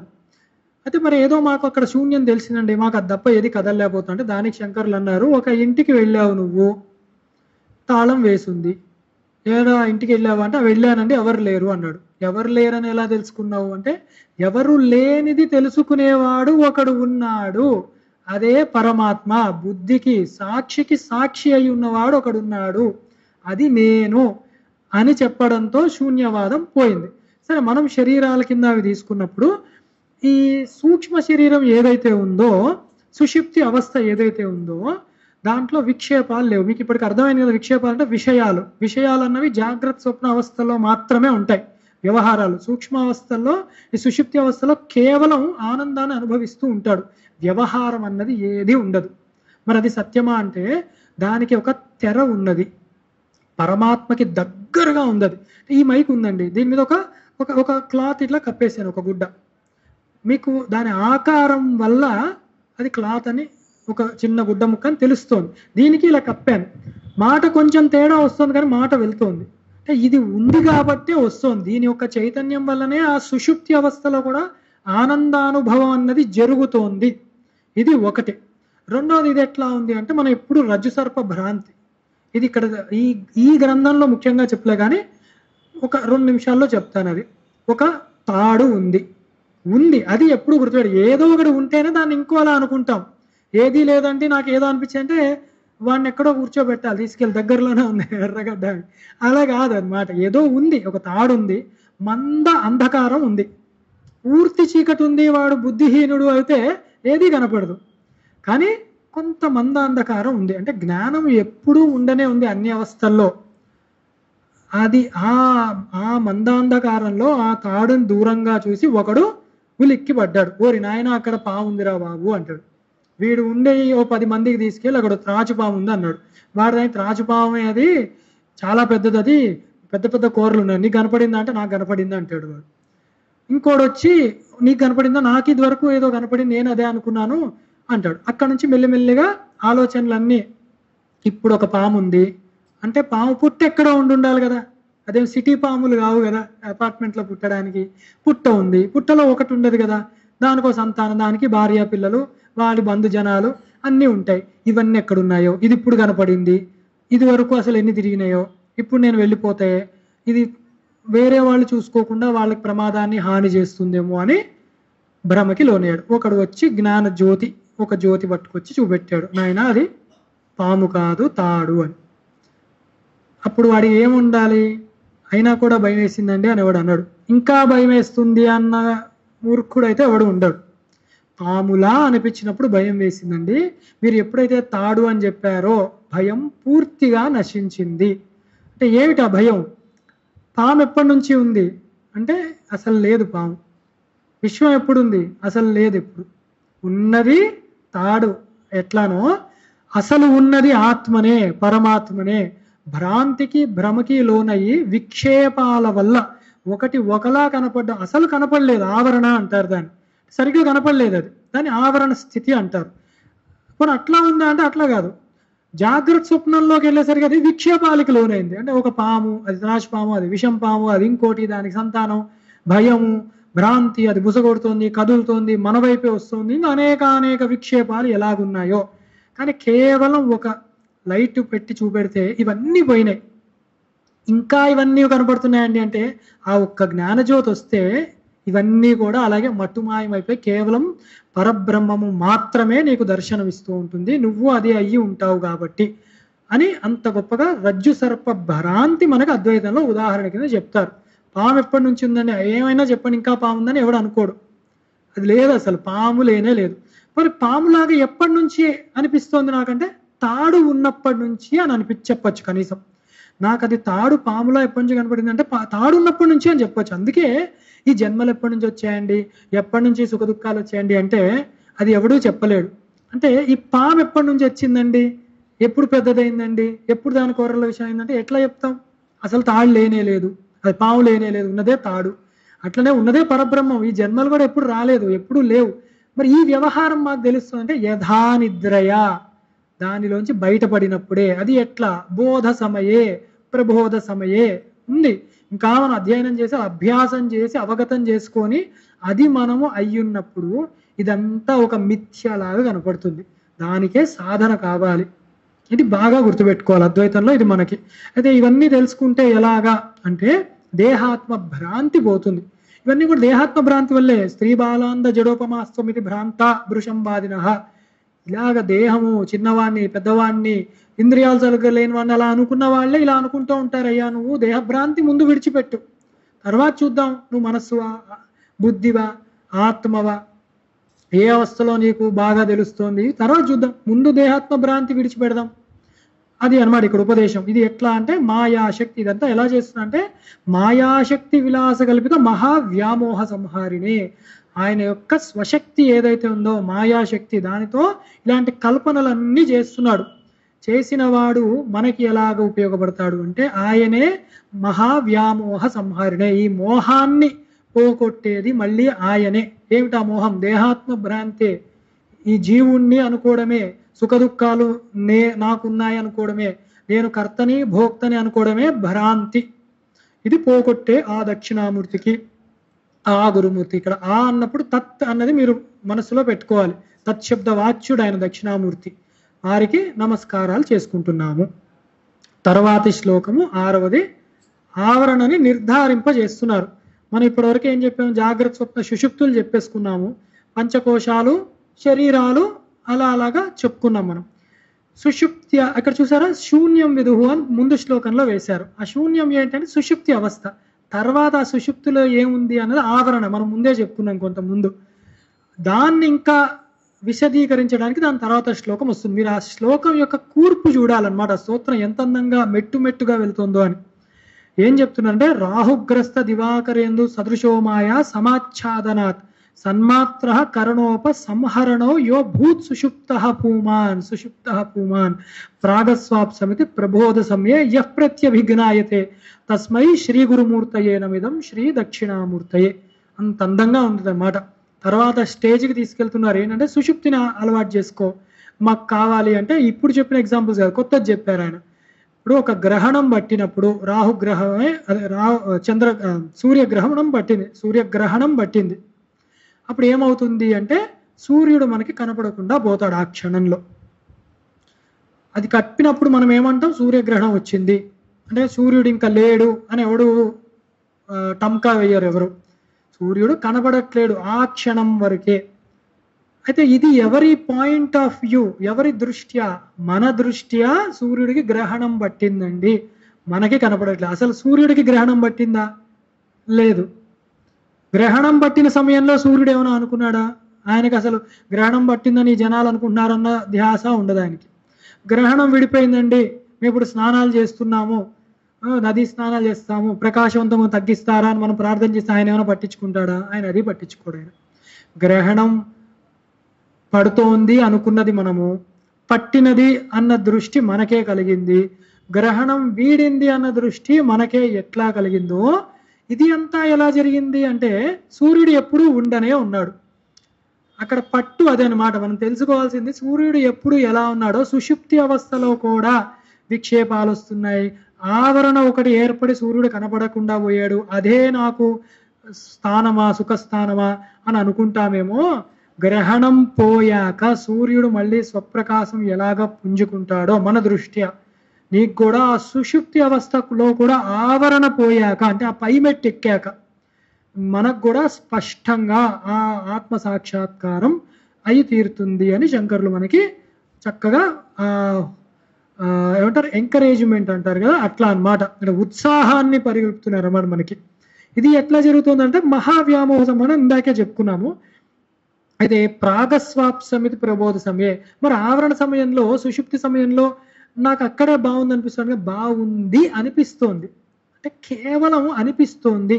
లేచాక ప్రాగస్వాప్సమిసి నాకు అక్కడ బాగుంది అన్న జ్ఞాపకం కింద మిగిలాడు, బయటకు వచ్చావు కాబట్టి.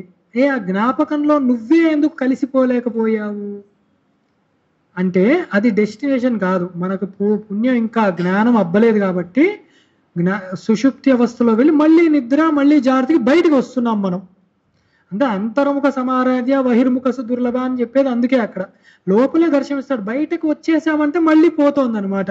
దాని బాగా ధ్యానం నిష్ఠని మనం కుదుర్చుకోవాలి. అందుకని పోదాము గురువు ఆచార్యులు వారు చేసినప్పుడు మనకి యహ ప్రత్యభిఘ్నాయతే, అదే ప్రత్యభిఘ్న ప్రత్యేగాత్మ అన్న మాట ఒకటి ఉంది, అదొక విశేషణం ఆత్మకి. అంటే గుర్తు అని మాట, అదే ఇది అని గుర్తు. ఇందాక మనం అనుకున్నాం కదా నిన్నటి కూరనే ఇవాళ బాగుంది అన్న జ్ఞాపకం, అప్పుడు వాడికి జరుగుతుంది. అరే ఈ ఆనందమే ఈ అన్ని అవస్థల్లో ఎప్పుడు నాకు ఉన్నది ఈ పరమాత్మయే, ఈ పరమాత్మయే నేను అని వాడికి జ్ఞాపకంలోకి ఆ ఆత్మని గుర్తిస్తాడు వాడు. అది అప్పుడప్పుడు సవికల్ప సమాధి అవ్వచ్చు, కానీ నిర్వికల్ప సమాధే పరమ సిద్ధి అవస్థ. సవికల్పంలో వెళ్ళి వచ్చేస్తూ ఉంటాడు వీడు, అది అక్కడ జరిగేది. వెళ్తాడు కాసేపు కుదురుతుంది, కానీ ప్రత్యభిఘ్న అక్కడ అలా ఉంటుంది. కానీ అదే వాడు అయ్యాడా అంటే అది అపరోక్షానుభూతి కలగాలి. దానికి ఆ రహస్యాలన్నీ ఈ దీంట్లో పెట్టారు. ఆవరణ కూడా వెళ్ళిపోతుంది, సూర్యుడే ఎప్పుడు సత్యము అని చెప్పడానికి. ఆవరణ ఏర్పడింది కూడా సూర్యుడు ఉండగానే అని తెలిసేదన్నమాట. ఎప్పటికీ ఏ అవస్థల్లో కూడా మారంది జ్ఞానం అనే తెలుసుకోవాలి మనం. తర్వాతి శ్లోకం సర్వావస్థల్లో చెప్తున్నారన్నమాట. అన్ని అవస్థల్లో ఉన్నది ఈ ఆత్మనే, దేశకాలాలు కూడా దీనికి పరిమితి లేదు అని చెప్తూ బాల్యాదిష్యపి జాగ్రత్తాదిషు తదా సర్వావస్థాస్వపి వ్యావృత్వా స్వనువర్తమాన మహామిత్యంత స్ఫురంతం సదా స్వాత్మానం ప్రకటీకరోతి భజతాం యో భద్రయా ముద్రయా తస్మై శ్రీ గురుమూర్తయే నమిదం శ్రీ దక్షిణామూర్తి. కొన్నిట్లో ముద్రయా భద్రయా కూడా ఉంటుంది, పాఠాంతరం అంతేగాని రెండు ఒకటే. అయితే ఇక్కడ చెప్పారు ఆ ముద్ర చిన్ముద్ర యొక్క రహస్యం, అందుకే ముందు చెప్పుకోలేదు మనం. ఏమి చెప్తారంటే బాల్యాదిష్యపి జాగ్రత్తాదిషు, బాల్యము యవ్వనము కౌమార్యము వృద్ధాప్యము ఇలాంటి అవస్థలు శరీరానికి ఉన్నాయి. శరీరానికి ఉన్న దోషమే అది. అస్థి ఉన్నది, జాయతే వర్ధతే పరిణమతే క్షీయతే నశ్యతే, దానికి ఉన్న ప్రాబ్లమే అది. ఏంటి? ఉంటుంది, పుడుతుంది, పెరుగుతుంది, మళ్ళీ క్షీణిస్తూ ఉంటుంది, వృద్ధాప్యంలో తర్వాత నశిస్తుంది శరీరం. ఆత్మకి నాశనం లేదు. అది ఈ అవస్థల్లో జాగ్రత్తాదిషు అన్నారు. అంటే ఇప్పుడు వరకు చెప్పిందంతా ఒకసారి మళ్ళీ మననానికి చెప్తున్నారు వారు. జాగ్రత్త ఆదిషు, జాగ్రత్త నుంచి అంటే జాగ్రత్త స్వప్న సుషుప్తి. ఒక్కసారి మననం జాగ్రత్త అవస్థ అంటే ఈ స్థూల శరీరం గురించి ఈ విషయాలన్నీ చేస్తుంటాం మనము. దీనిలో ఇంద్రియములు విషయ భోగాలని కోరుకుంటూ వ్యవహారంలో ఉంటాయి. దీనికి మనస్సు బుద్ధి అనేది వెనక ఉండి నడిపిస్తూ ఉంటాయి. ఇవి ఎలా అంటే ఒక సినిమా నడుస్తుంటే హీరోలు వాళ్ళందరూ బయట కనపడతారు, కానీ డైరెక్టరు మటుకు వెనక ఉంటాడు. అలాగే మనస్సు అలా ఉంటుంది. పడుకున్నప్పుడు స్వప్నావస్థలో ఈ హీరోలు నటులందరూ పడుకుంటారు, ఈ డైరెక్టరే హీరో, డైరెక్టరే డైరెక్టర్ కూడా అక్కడ. అంటే మనస్సే చూసిన అనుభవాలన్నీ తీసుకొని అది ఒక ప్రపంచాన్నే సృష్టిస్తుంది. అదంతా ఎలా ఉంటుంది అని మనం అనుకున్నాం ఇదివరకే శ్లోకాల్లో. అది స్వప్నావస్థ. సుషుప్తి ఎలా ఉంటుందంటే ఈ అవస్థలు ఏవి ఉండవు అన్నమాట. నా కంచన కామం కామయతే నా కంచన స్వప్నం పశ్యతి తత్ సుషుప్తం అని మాండూక్యంలో మంత్రం. అక్కడ కామనలు లేవు, కోరికలు లేవు, విషయాలు లేవు.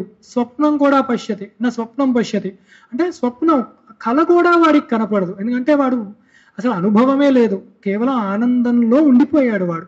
కాకపోతే అది ఆవరణ ఇంకా ఉంది కాబట్టి బయటికి వస్తాడు. మళ్ళీ అది ఆవరణ కూడా పోయినప్పుడు వాడు ఆ పరమాత్మలో లయం అవుతాడు. సరే, ఈ 3 అవస్థల్లో కూడా తదా సర్వావస్థాస్వపి, అన్ని అవస్థల్లో, ఇంక మళ్ళీ పంచకోశాలు అనుకోండి, ఇంకో విచారణ చేసుకోండి, ఏదన్నా పెట్టుకోండి, అన్ని అవస్థల్లో కూడా వ్యావృత్వ స్వనువర్తమానం, వేరువేరుగా కనపడినా కూడా దానిలో అనుస్యుతంగా తెగకుండా ఉన్నది ఏదైతే ఉందో, ఆ స్ఫురంత్ ఏదైతే ఉందో ఆ ఆత్మయే అని తెలుసుకో. దీనిలో అన్వయ వ్యతిరేకాలు అన్న పద్ధతిలో చెప్తారు.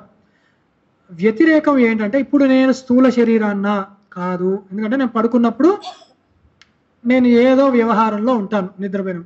మరి సూక్ష్మ శరీరమా, నేను మనస్సు నా బుద్ధి అంటే అది కాదని చెప్పాం కదా, దానికి కూడా సాక్షి కింద ఆత్మ ఉంది. అంటే విడివిడిగా చూస్తే ఏది నేను కాదు, కానీ అన్నిటికీ ప్రవర్తించడానికి కావాల్సింది నేనే. అంటే నేను అంటే ఆ ఆత్మస్వరూపము, అది అన్వయం. ఇది వ్యతిరేకం. వ్యతిరేకం అంటే నయితి, నేను దేహాన్ని కాదు, నా ఇంద్రియాన్ని, నేను ఇంద్రియాన్ని కాదు, నేను మనస్సు కాదు, చిత్తం కాదని తీసివేసేయడం, నయితి నయితి నయితి అని. మరి నేను ఏది అంటే, నేను పరబ్రహ్మాన్ని, సత్యజ్ఞానమంతం బ్రహ్మ, ఏకమేవా అద్వితీయం బ్రహ్మ, సోయమాత్మ బ్రహ్మ, ఇవన్నీ బ్రహ్మముని పట్టుకుంటారా, అది అన్వయం అన్నమాట. నేను దానికి లగ్నం చేసాను. ఇవి 2 పద్ధతులు ఇక్కడ 2 చెప్పారు ఆయన. అన్వయం కింద నేను ఇవేవి కాదు, అవస్థలు కాదు, ఇవి కాదు. వ్యతిరేకం కింద చూస్తే నేను ఇవి కాదు, నేను కేవలం పరమాత్మని అని చెప్తున్నారు అన్నమాట. ఈ అహం అని అన్ని వేళలా ఉన్న ఏదైతే ఉందో, చిన్ముద్ర సా ప్రకీర్తయేత్, 3 అవస్థల్లో చిన్ముద్ర, ఈ జీవేశ్వర ఐక్యాన్ని, తత్వం అసి అని చెప్పేదే చిన్ముద్ర అని దక్షిణామూర్తి అందుకు చిన్ముద్ర చూపిస్తూ ఉంటాడు. ఎవరైనా జ్ఞానముద్ర పెట్టుకొని మేము ద్వైతం చెప్తున్నాం అంటే మనం హాస్యంగా నవ్వుకోవాలి, అంతేగాని ఈ జ్ఞానముద్ర పట్టడమే అద్వైతం ముద్ర. ఇది జీవేశ్వరులు 2 ఒకటే, 2 కాదు అని చెప్పేదే ఇది జ్ఞానముద్ర. ఇది బాగా గుర్తుపెట్టుకో. అందుకు దక్షిణామూర్తి అదే సూచన చేశారు. అందుకే ముద్రయ భద్రయ, అదే భద్రం. ఏమిటి అది భద్రం అంటే, ద్వితీయాద్వై భయం భవతి, 2వ వస్తువు ఉందంటేనే భయం. ఉపనిషత్తు మంత్రం అది. 2వ వస్తువు ఉందంటేనే భయం పట్టుకుంటుంది. అది నాకు కావాలా లేదా నాకు అది వద్దా అని ప్రారంభం అవుతూ ఉంటాయి. ఉన్నదే నేనన్నప్పుడు ఏది కావాలి ఏది వద్దు నాకు, అది పరబ్రహ్మ, అదే అద్వైతం. అయితే 8వ శ్లోకంలో ఇక్కడ బ్రహ్మ సత్యం అన్నది స్పష్టంగా చెప్తున్నారు. విశ్వం పశ్యతి కార్యకారణతయా స్వస్వామి సంబంధతః శిష్యాచార్యతయా తథైవ పితృపుత్రాద్యాత్మనా భేదతః స్వప్నే జాగ్రత్త వాయుయేషు పురుషో మాయా పరిభ్రాంతః తస్మై శ్రీ గురుమూర్తయే నమయిదం శ్రీ దక్షిణామూర్తయే. ఇక్కడ మనం అదే అనుకోవాలి, నేను ఇది కాదు, నేను దక్షిణామూర్తినే. ఏమిటంటే ఇంత చెప్పారండి, బాగుంది. అంగుష్టం కూడా మీరు చక్కగా ఈ ముద్ర చూపెట్టారు, చిన్ముద్ర, జ్ఞానం కూడా చెప్పారు. కానీ విశ్వంలో మనం ఏంటో వీడిని అలాగే ఉన్నాడండి, మన ఇళ్లలో ఫలానా అవి జాగ్రత్తగా ఉండాలి. దేన్ని ఉద్దేశించి అంటున్నాం? స్థూల శరీరాన్ని ఉద్దేశించి. వాళ్ళ మనస్సుని మనం నిగ్రహించగలమా? మనస్సులో ఏమవుతుందో తెలుసుకోగలమా? తెలుసుకోవాలి. ఎందుకంటే మనం మనస్సుకేం తల్లిదండ్రులం కాదు, మనస్సుకేం వాళ్ళు మనకు పిల్లలు కాదు. అందుకే అవి తెలియవు మనకి, ఎవరిది వాళ్ళదే అక్కడ. దానికి మళ్ళీ దేశకాలాలు ఇవేవి లేవు. వాడు ఒకసారి పెద్ద అయిపోయినట్టు వాడికి కళ రావచ్చు, వాడు ఏదో ఎక్కడో విహారం చేస్తున్నట్టు కళ రావచ్చు వాడికి, ఏవో జ్ఞాపకాలతో. అందుకే అవి వేరు. ఈ శిష్య ఆచార్య, గురు శిష్యులు, లేకపోతే ఈ తండ్రి కొడుకులు, ఇవన్నీ కూడా స్థూల శరీరాన్ని, మళ్ళీ దేహాత్మ భ్రాంతే అదంతా. అయితే మరి ఎట్లా మనకి ఇవంతా అంటే చూడండి, అది కూడా మాటలు కేవలం. నా తండ్రికి నేను కొడుకుని అంటే నేను కొడుకు, నాకు నా కొడుక్కి నేను తండ్రిని, నేను కొడుకునా తండ్రినా? ఇప్పుడు వాడికి కొడుకు పుడితే వాడికి తాతను నేను. దేన్ని అంటున్నారు ఇప్పుడు? అన్ని మాటలు, వ్యవహారంలో పెట్టుకునేవంతే. అయితే ఇప్పుడు వచ్చిన చిక్కు ఇవన్నీ పర్వాలే, మరి గురువు కావాలా వద్దా? అసలు గురువు ఉన్నాడా అంటే గురువు ఉన్నాడు, లేదంటే ఇది పెట్టుకునే వాళ్ళే కాదు.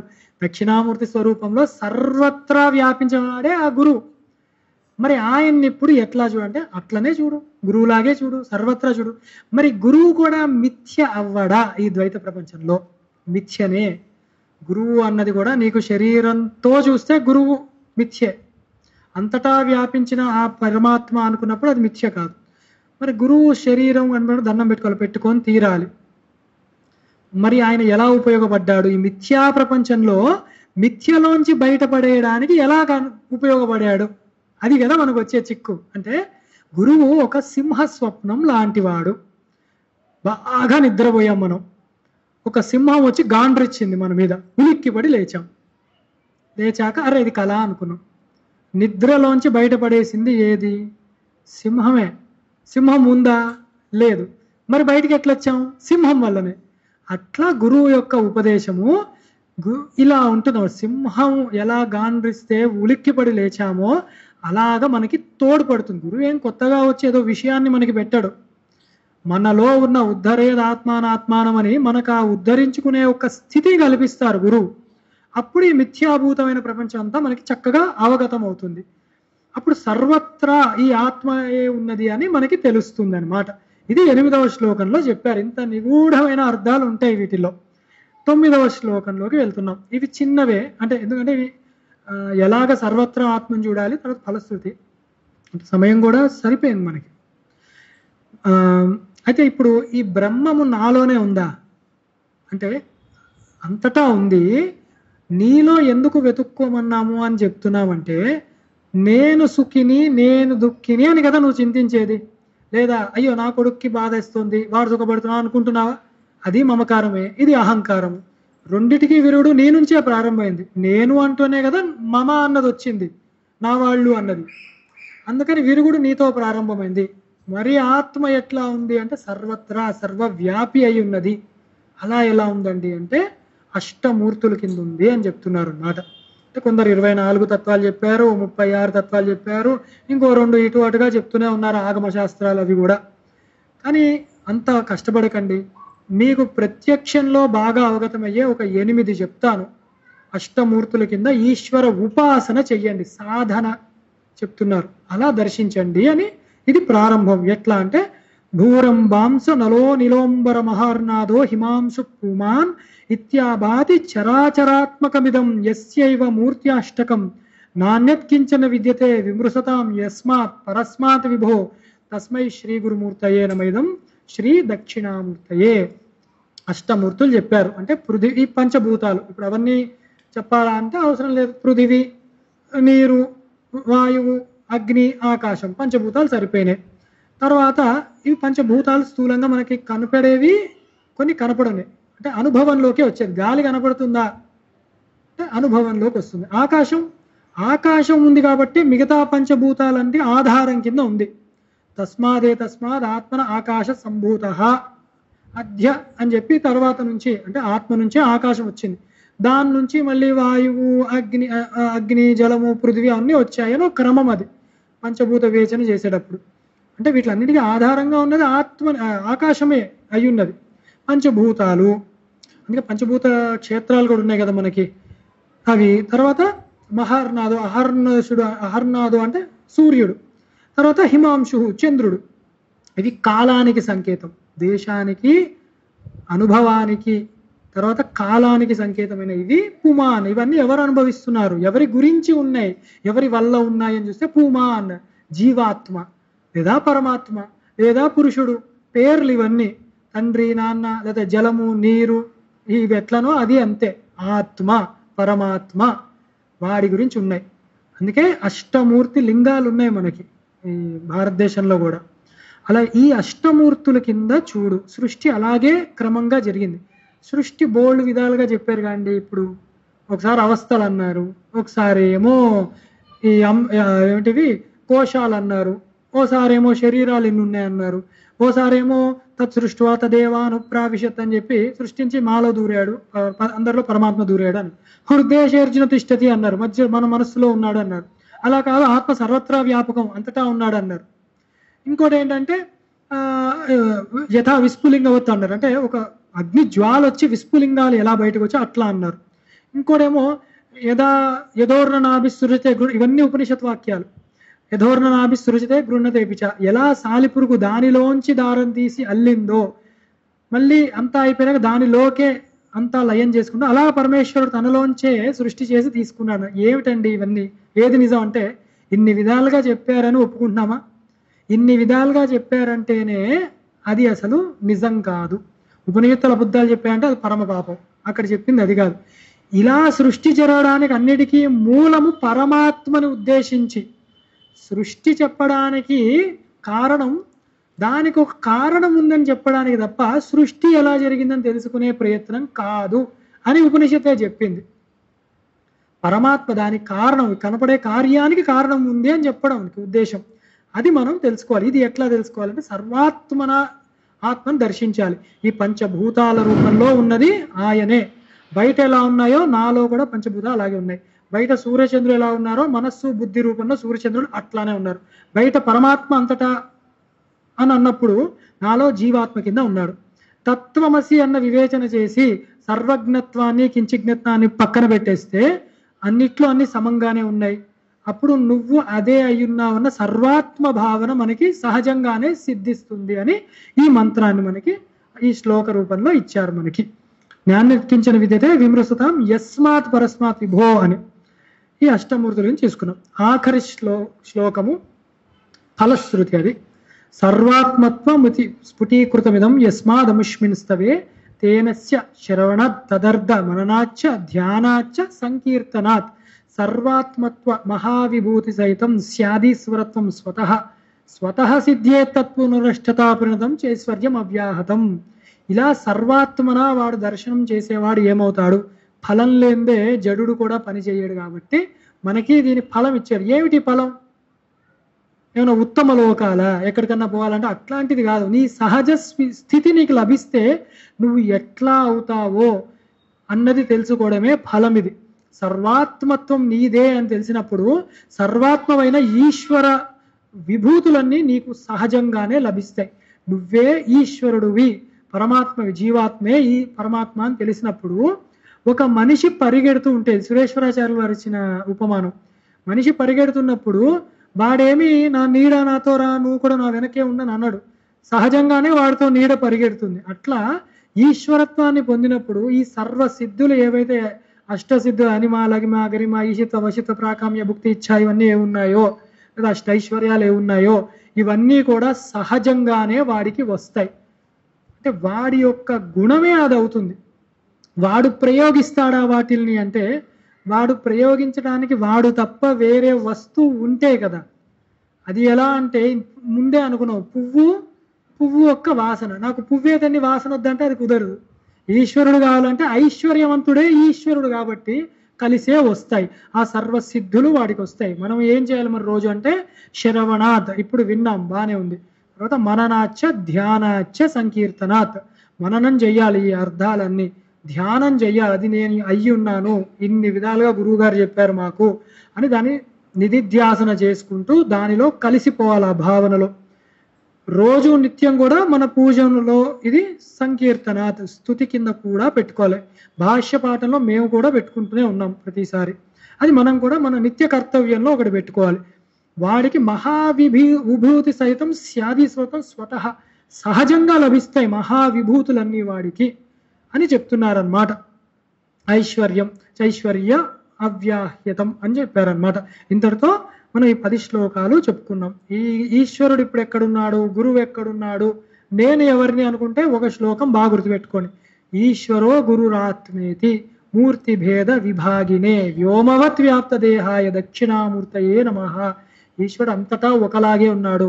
నాలో, మీలో, శిష్యుల్లో, గురువులో ఎలా ఉన్నాడంటే అఖండమైన ఆకాశం ఎలా ఉందో అట్లా ఉన్నాడు. ఇది ఉపాధి భేదం తప్ప ఆయనకి పరిచ్ఛేదం లేదు ఎక్కడ. అఖండమైన వాడు, కాలము కూడా అధిగమించిన వాడు. అంటే ఆకాశానికి కాల పరిమితి ఉంది.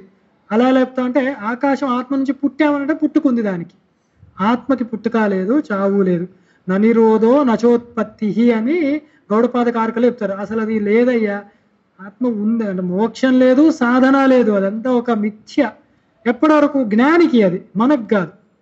మనకి మటుకు సాధనలు ఉన్నాయి, కర్తవ్యాలు ఉన్నాయి, సదాచారాలు ఉన్నాయి, భక్తి ప్రపత్తులు ఉన్నాయి, జ్ఞాన ఆర్జన ఉంది. ఇది గుర్తుపెట్టుకోండి. అద్వైతం పట్టుకొని ఇవన్నీ విడిచిపెడితే మనం ఎక్కడో పోతాం. ఉభయభ్రష్టత్వం తప్ప వేరేది వచ్చేది ఉండదు. అందుకనే మన కర్మలు మనం చక్కగా నిర్వర్తిస్తూ ఉండడము, ధర్మాన్ని పాటించాలి. ఏమిటి ధర్మాన్ని పాటించడం అంటే ధర్మాన్ని మనము ఆచరించడం, ఆచరింపచేయడం, అదే ధర్మ రక్ష. ఇది గుర్తుపెట్టుకోండి. ఓం నమః ప్రణవార్థాయ శుద్ధ జ్ఞానైకమూర్తయే నిర్మలాయ ప్రశాంతాయ దక్షిణామూర్తయే నమః. ఆ ఓంకార వాచనికి అర్హుడు ఎవరు అంటే ఆ దక్షిణామూర్తి అని చెప్పుకుంటూ ఇంతటితో నా ఉపన్యాసాన్ని ఉపసంహరించుకుంటున్నాను. హర నమః పార్వతీపతయే, హర హర మహాదేవ.